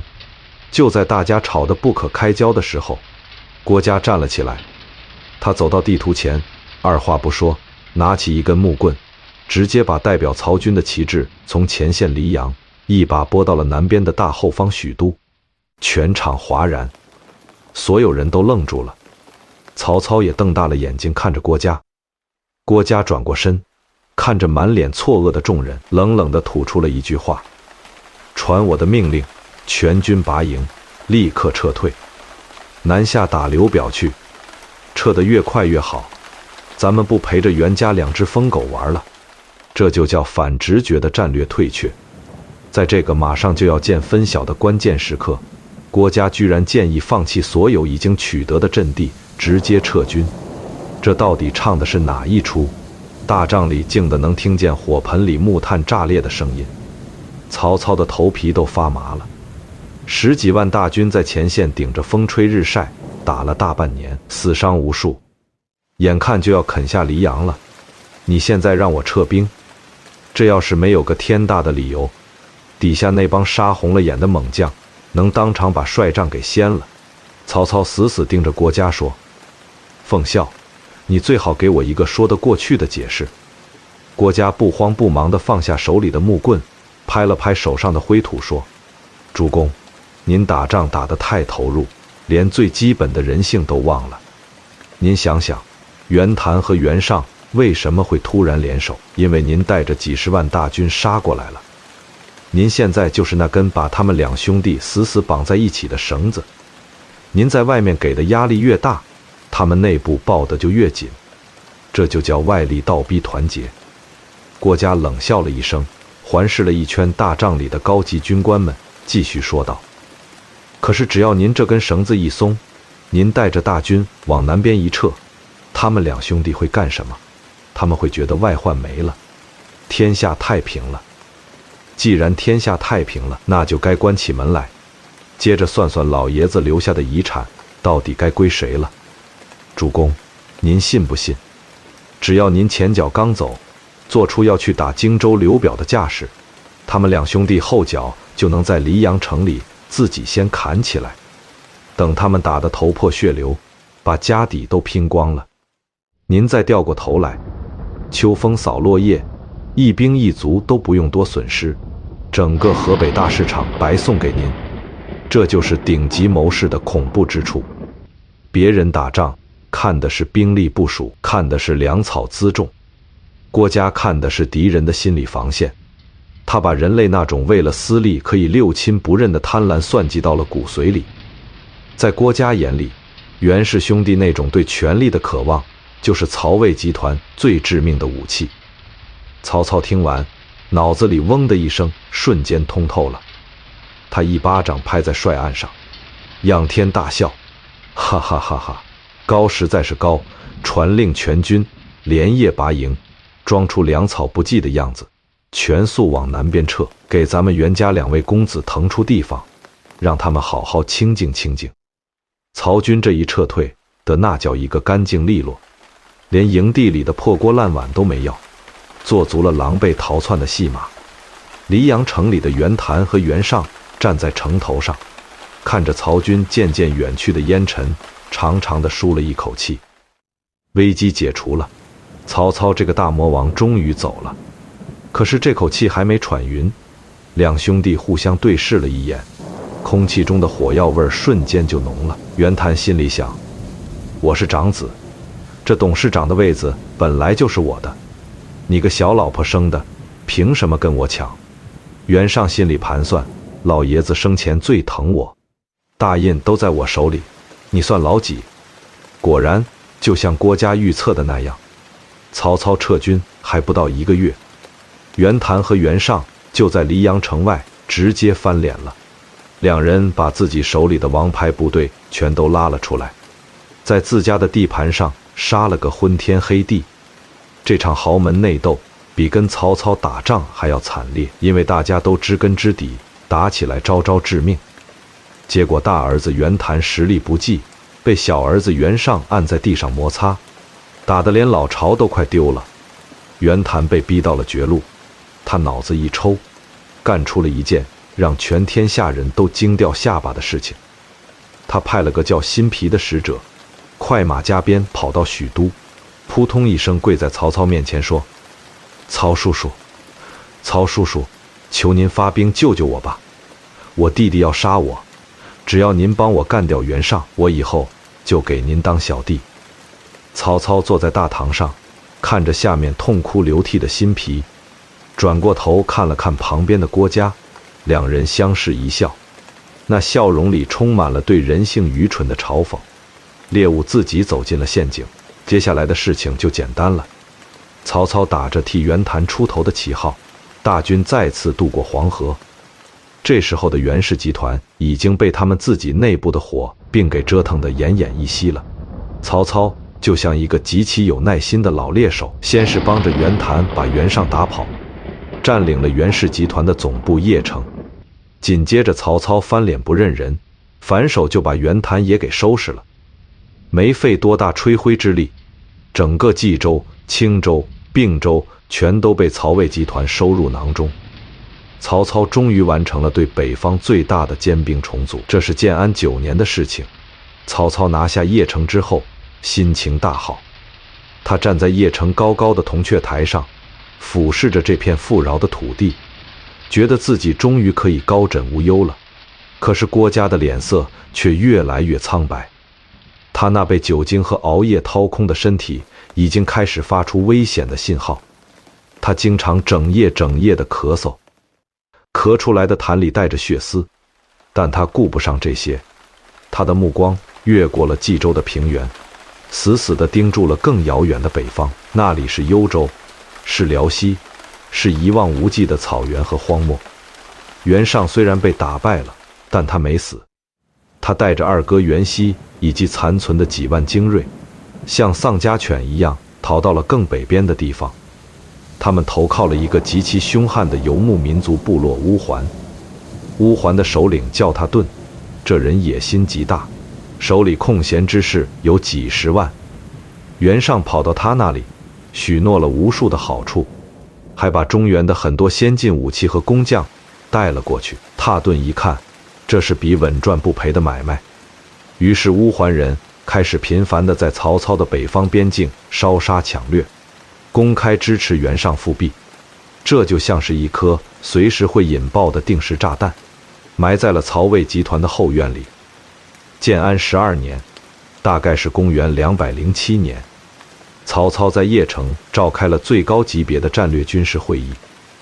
会议的主题只有一个，要不要远征乌桓，彻底剿灭袁家最后的势力。这场会议吵得差点掀翻了屋顶，几乎所有的核心高管无一例外全部投了反对票。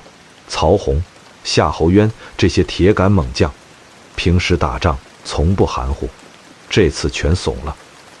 他们摆出了极其现实的理由：主公，乌桓太远了，那是什么地方？那是几千里外的苦寒之地，到处都是沙漠和沼泽。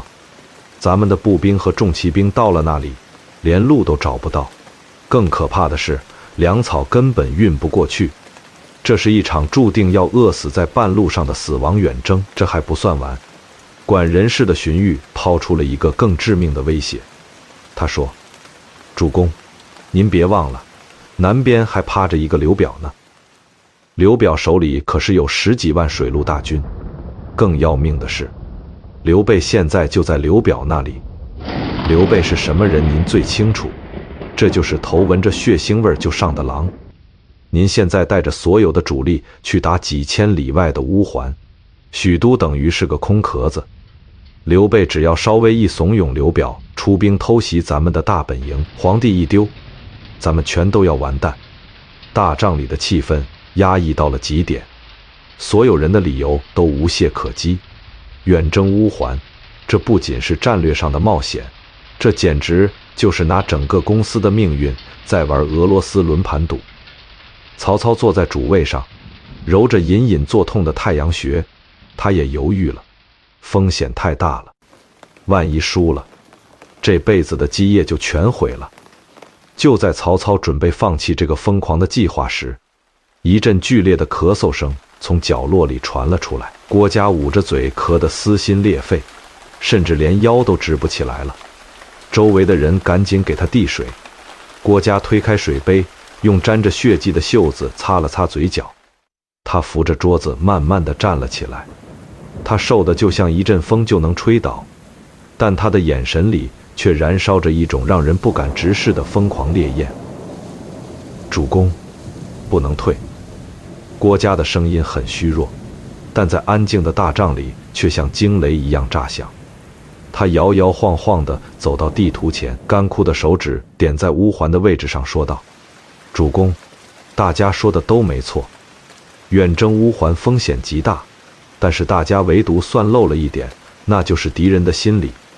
乌环人仗着自己离中原远，中间隔着沙漠和沼泽，他们现在一定是极度放松的。他们觉得曹军根本不可能飞得过去，这就叫视远无备。这正是咱们出奇制胜的最佳时机。至于南边的刘表和刘备，郭嘉冷笑了一声，嘴角扯出一个极其轻蔑的弧度，继续说：“主公，您把心放回肚子里。刘表就是个守财奴，他一辈子就想安安稳稳地坐在荆州那把椅子上。至于刘备，确实是个英雄，他肯定会疯狂劝刘表出兵。但是刘表敢用刘备吗？”郭嘉深吸了一口气，压榨着肺里最后一点空气说：“刘表是个老狐狸，他太清楚刘备的能耐了。给他兵权少了，打不下许都；给他兵权多了，刘备反手就能把荆州给吞了。所以刘表现在是既防着咱们，又死死盯着刘备。这两人天天互相猜忌，根本不可能达成共识。您就算把许都的城门4开着，刘表也绝对不敢踏进中原半步。”这番话就像一把极其锋利的手术刀，把整个天下大事最隐秘的毒瘤给挑了出来。所有人都在算计兵力粮草，只有郭嘉永远在算计人心。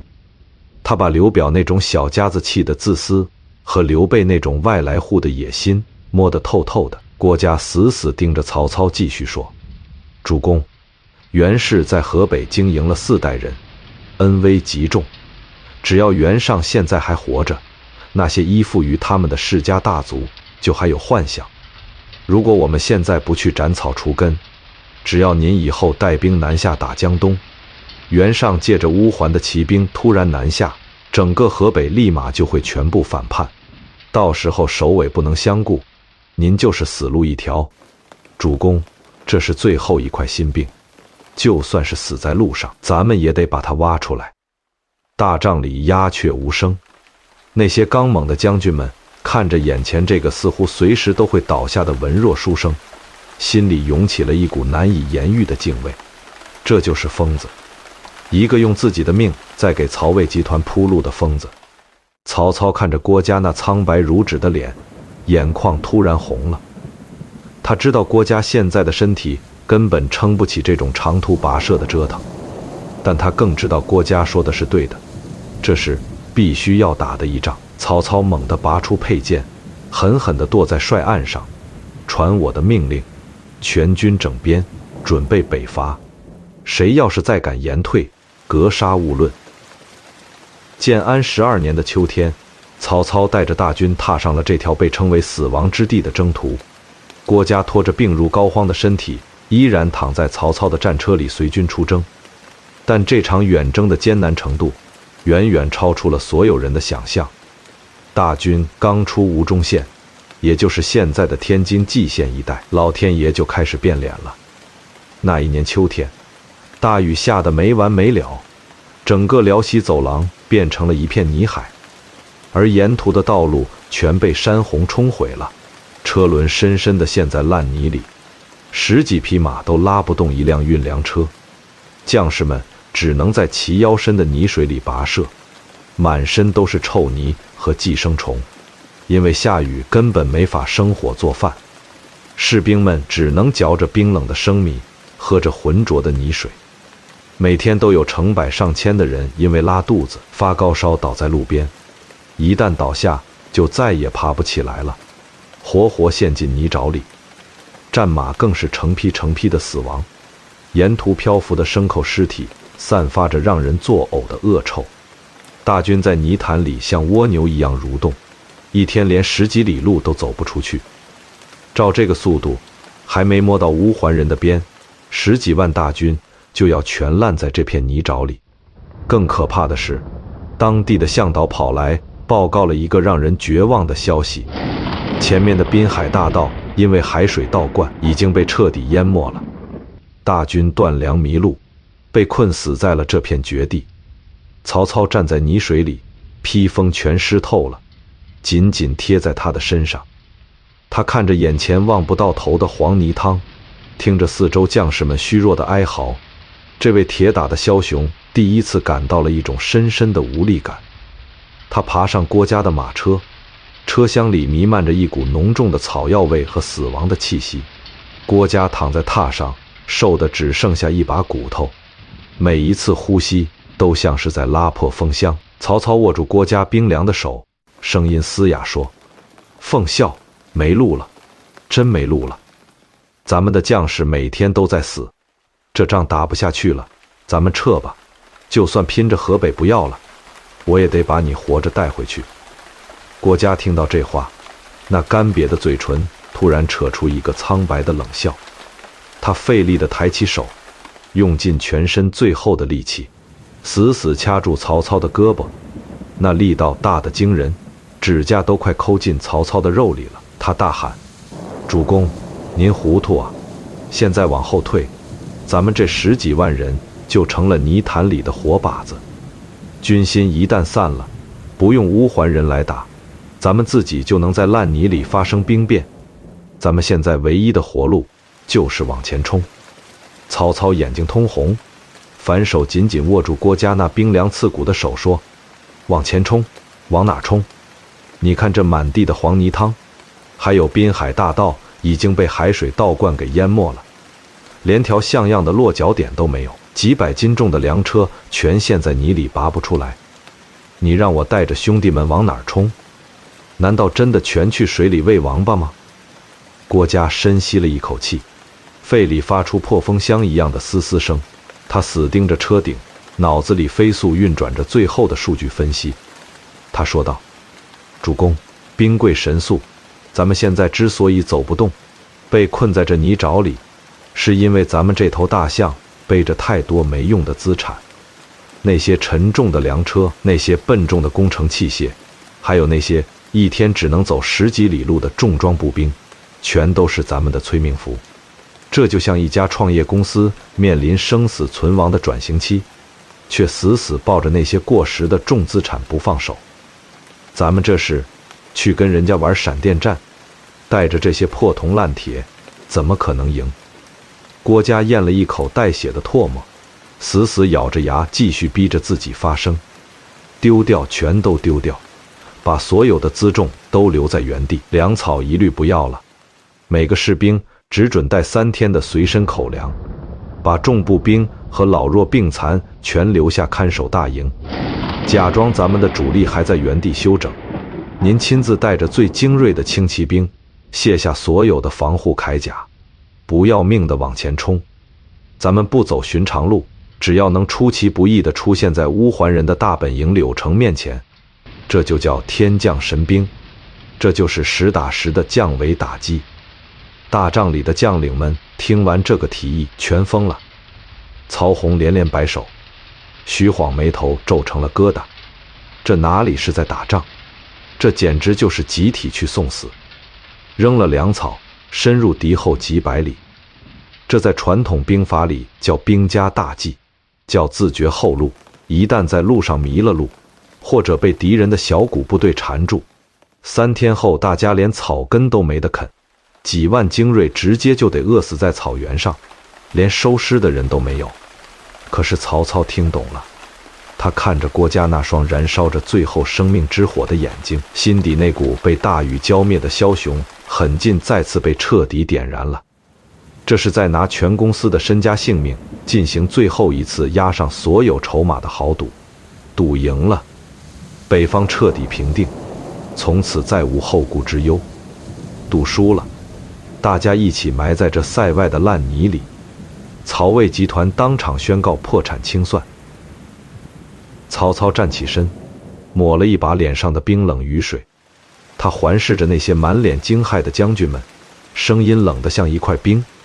他说：“传我的将令，所有辎重全部抛弃，重步兵留在原地待命，多立营帐，迷惑敌人。所有的战马全部分给最精锐的骑兵，每人只准带3天的干粮和1壶水，把多余的铁甲全脱了，轻装简从，准备突袭，违令者定斩不饶。命令是下了，可是最现实的问题摆在眼前，路在哪儿？滨海大道被水彻底淹没了，几十万大军就像被困在孤岛上一样，往左是茫茫大海，往右是连绵不绝的燕山山脉，这几万人就算插上翅膀也飞不过去啊！这时候，郭嘉之前埋下的另一手绝杀暗棋终于起作用了。郭嘉是个情报大师，他早在出发前就让人在辽东一带疯狂物色本地向导。他知道这种跨区域的作战，不找个懂行的地头蛇带路，那绝对是找死。郭嘉找出的这个人叫田畴，田畴可不是个普通的向导，这人在辽东一带是个很有名望的隐士大佬，他手下聚集了几千户流民，自己在深山老林里建了个小小的独立王国。田畴对乌桓人也是恨之入骨，因为乌桓人天天来抢他们的粮食和女人。曹操派人找到田畴，好话说尽。田畴一看曹操是真心要收拾乌桓人，终于点头答应出山当带路党。田畴来到曹军大营，看着地图，用手往燕山山脉深处一指，给曹操指出了一条几百年都没人走过的废弃古道。这条路叫卢龙塞，这哪里是路？这根本就是一条真正的死亡通道。卢龙塞原本是汉朝时候防备匈奴的关口，因为年久失修，几百年来早就被原始森林和悬崖峭壁给吞没了。曹操没有别的选择，他咬着牙，带着几万轻装骑兵，一头扎进了连绵不绝的燕山山脉。刚一进去，大自然就给曹魏集团上了一堂极其残酷的生存课。这里根本就没有路可言，到处都是参天的古木和刀削一样的悬崖，士兵们只能抽出腰间的马刀，在前面疯狂地砍伐荆棘开路。遇到过不去的陡坡，士兵们就用手抠着石头缝，硬生生往上爬，战马根本走不过去。急眼了的将士们就用粗大的麻绳绑住马肚子，几十个人在上面喊着号子，生生把几百斤重的战马给吊上去。这哪是在行军打仗，这简直就是在进行一场大规模无底线的荒野求生真人秀。几万人在深山老林里像野人一样穿梭，头顶是终日不见阳光的密林，脚下是毒蛇猛兽出没的腐烂落叶。渴了怎么办？找低洼处的死水坑，撇开上面的绿毛，闭着眼睛往下咽。饿了怎么办？随身带的那点可怜干粮不到2天就全吃光了，大家只能饿着肚子硬挺。走到最后，实在走不动了，士兵们的眼睛都饿得发绿了。曹操下达了最残酷的命令：杀战马。在古代，骑兵的战马那比老婆还亲，不到万不得已，谁舍得杀自己的坐骑？可是现在为了活命，为了能走出这片死地，只能动手。那些平时被将士们爱如性命的优良战马，此刻全成了充饥的肉食。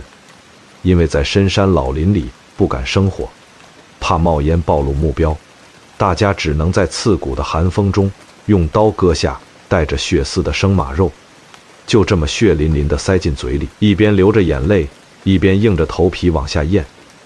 就这么像鬼魂一样，在深山老林里整整走了500里，500里的无人区啊！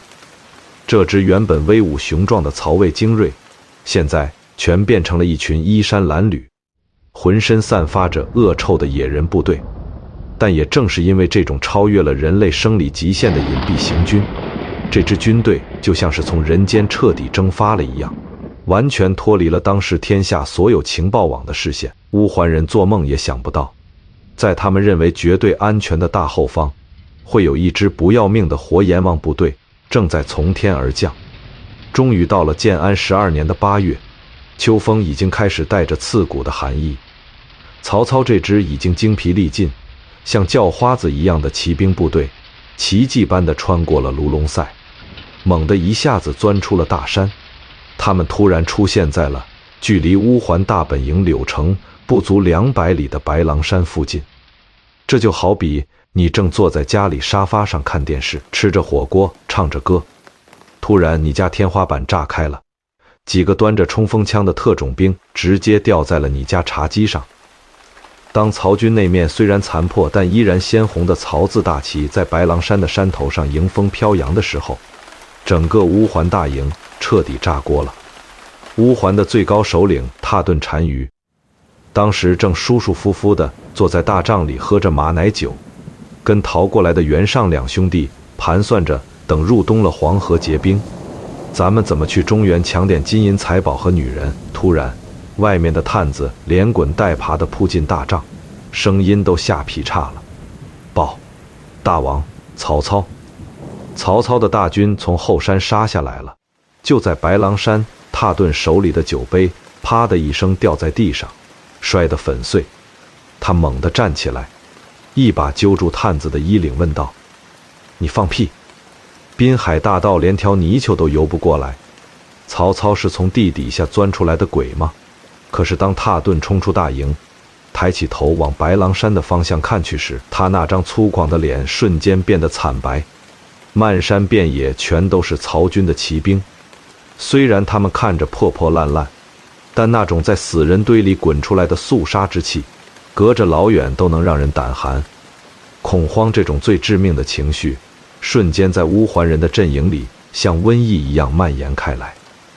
乌桓人平时仗着马快攻强，欺负边境的老百姓，是一把好手，但他们现在面对的是一群在深山老林里吃了几个月生马肉，憋了一肚子邪火，就等着杀人见血的嗜血野狼。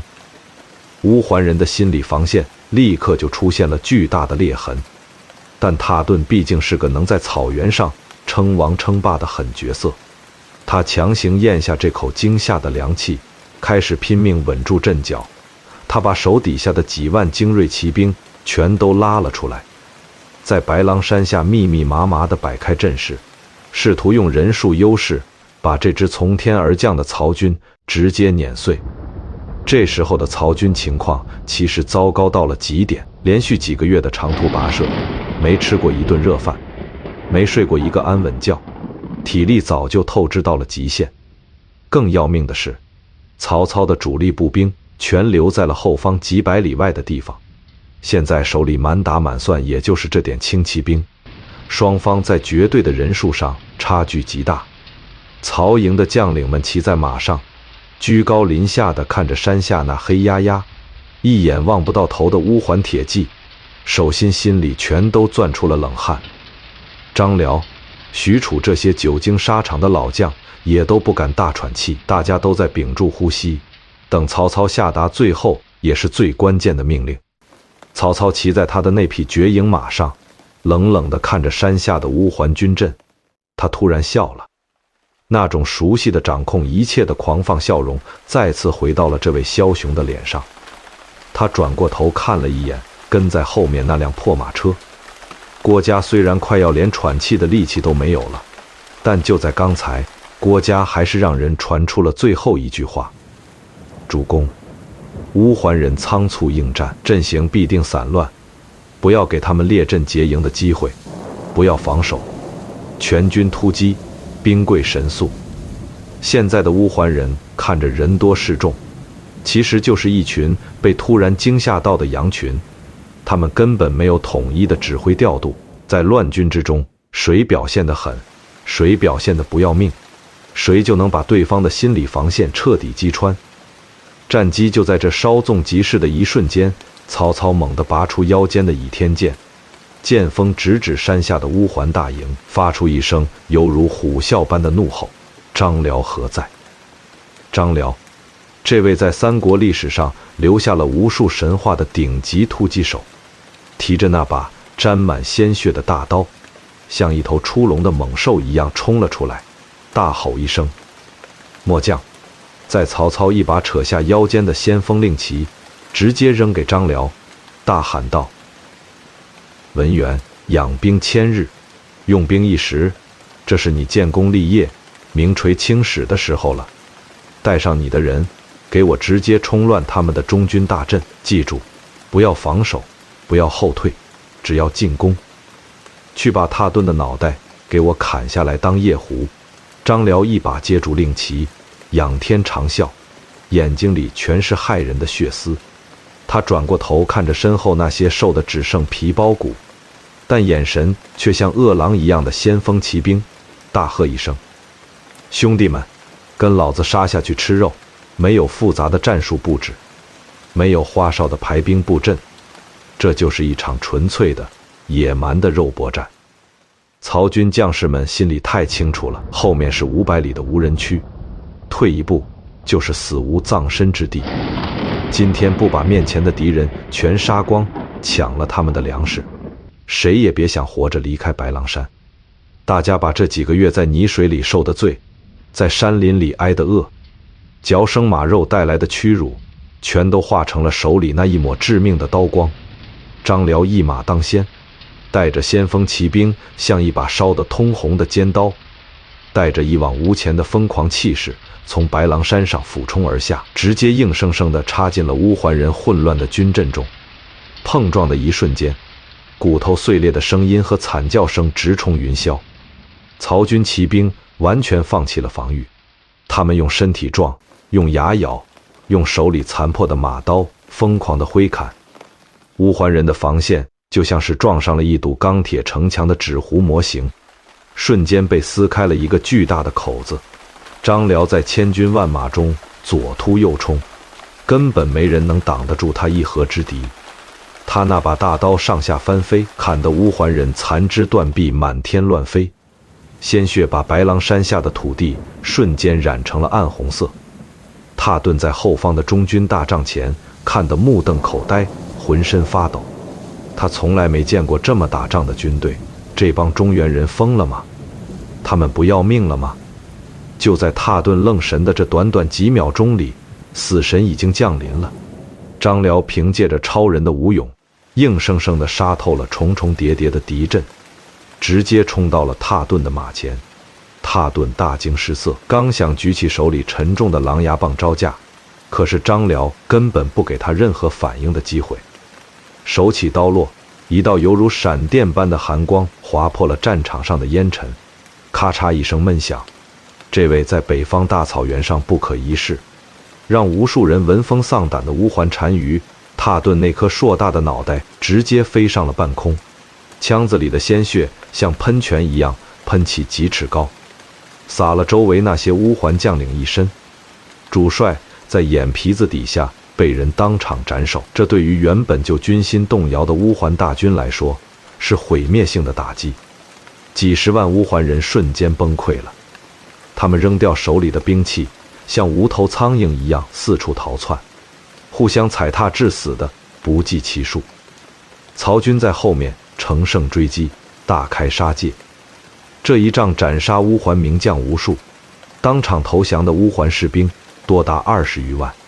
而那个一直妄想复辟的袁尚和袁熙两兄弟，一看大势已去，吓得魂飞魄散，带着几千个残兵败将，再次开启了悲惨的逃亡之路，往更北边的辽东公孙康那里跑去。白狼山之战，曹魏集团以一种完全违背常理、近乎疯狂的方式，完成了一次史诗级的绝地反击。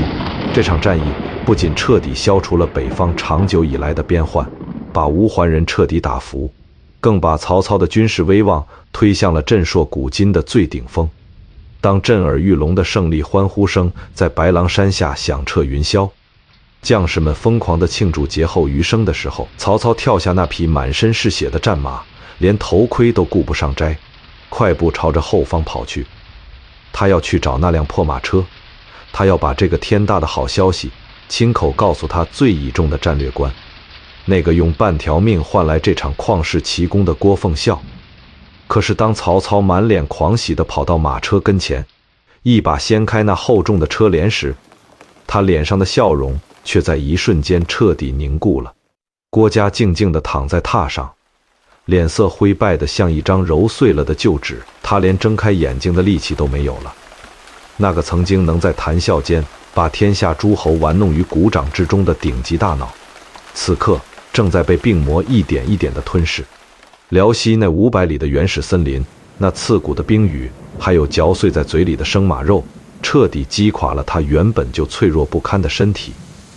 白狼山的风夹杂着浓重的血腥味吹进车厢，郭嘉微微动了一下干裂的嘴唇。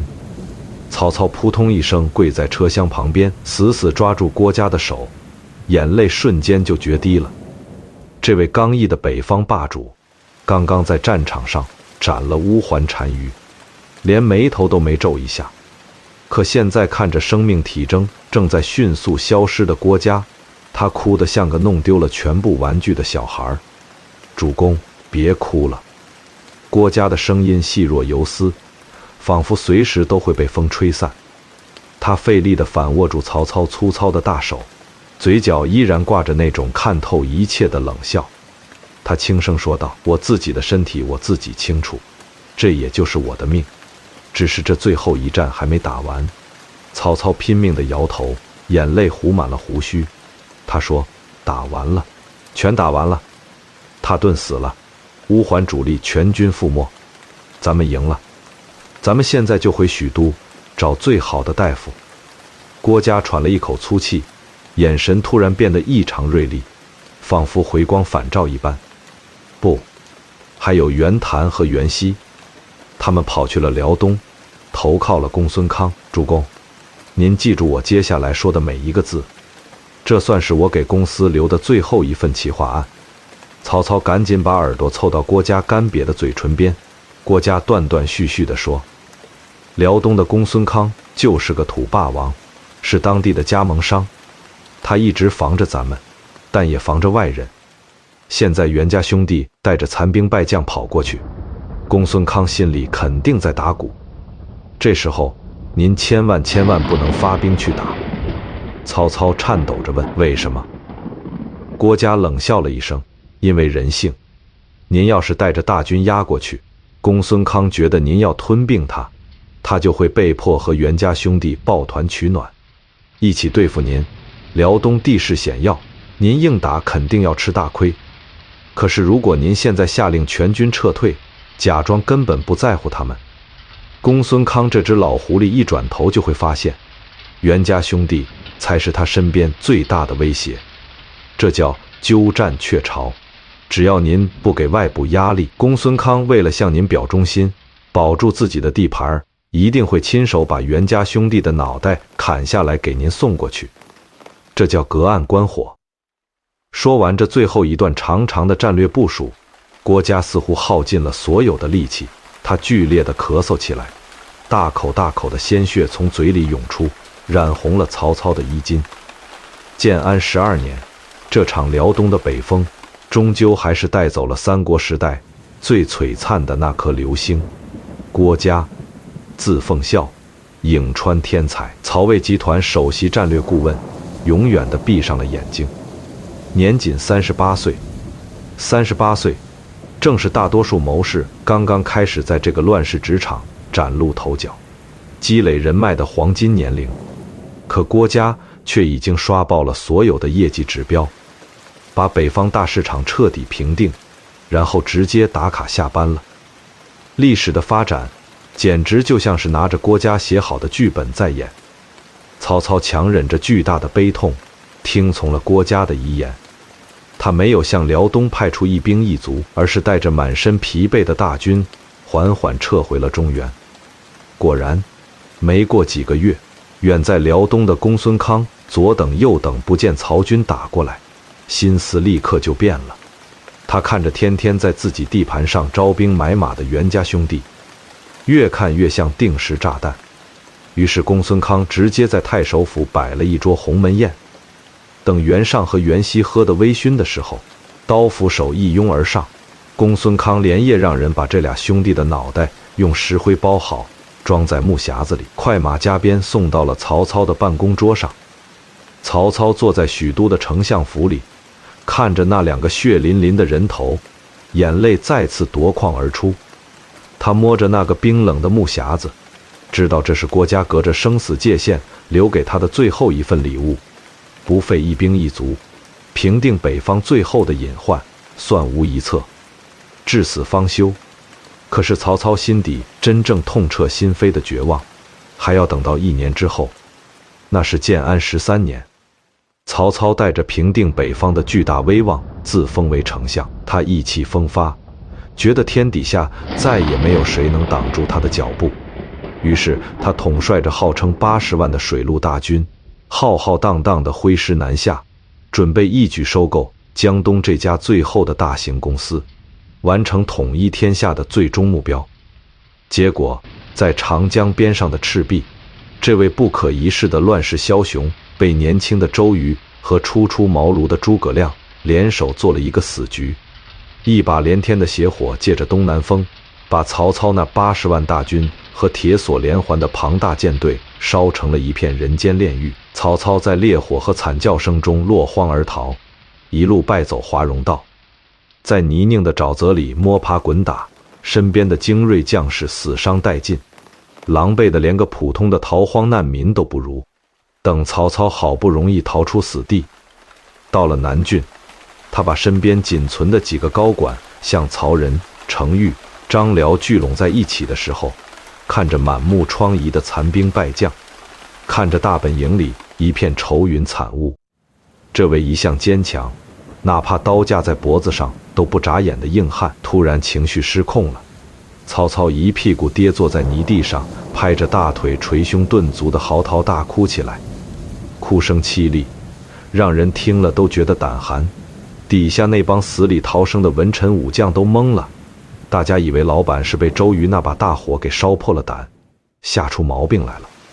几个谋士赶紧凑上前去，小心翼翼地劝慰说：“主公别哭了，胜败乃兵家常事，咱们北方的大本营还在，留得青山在，不怕没柴烧，以后休养生息几年，咱们再打回来就是了。”曹操猛地推开众人，指着南方的天空，哭得连气都喘不上来。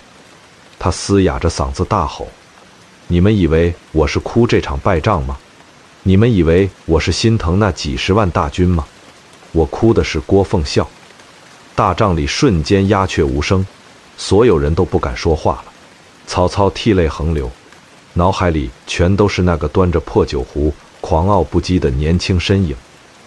是啊，如果奉孝还在，他怎么可能看不穿黄盖的苦肉计？如果奉孝还在，他怎么可能允许庞统用铁链把战船全都锁在一起？如果郭嘉在，他一定会死死揪住我的衣服，把我从那些愚蠢的决策里骂醒。如果郭奉孝还在，我曹孟德绝对不会落到今天这步田地。哀哉奉孝，痛哉奉孝，惜哉奉孝啊！这3声泣血的呼喊，是曹操对郭嘉最高的评价，也是对那个一去不复返的黄金搭档时代最无奈的哀悼。郭嘉这一生，就像是一把没有剑鞘的妖刀，他没有荀彧那种为了汉室正统可以牺牲一切的道德包袱，他也没有程昱那种为了赢可以把人肉当军粮的残忍底色。他就是一个纯粹的把智商和对人性的算计发挥到了极致的天才玩家。他看透了这个乱世的本质，也看透了那些表面光鲜亮丽的诸侯背后那些龌龊贪婪的小心思。他用短短11年的时间，帮曹操从一个随时可能被大军阀吞并的创业小老板一路逆袭，硬生生杀出了一条血路，成为了天下最大的垄断巨头。他在公司最艰难的时候入职，把最辉煌的战绩留在了历史的报表上，然后在一个最恰当也是最让人遗憾的时间点，挥了挥衣袖，转身离去，留下曹操一个人在这个更加复杂、更加残酷的下半场里，孤独地面对那些越来越狡猾的对手。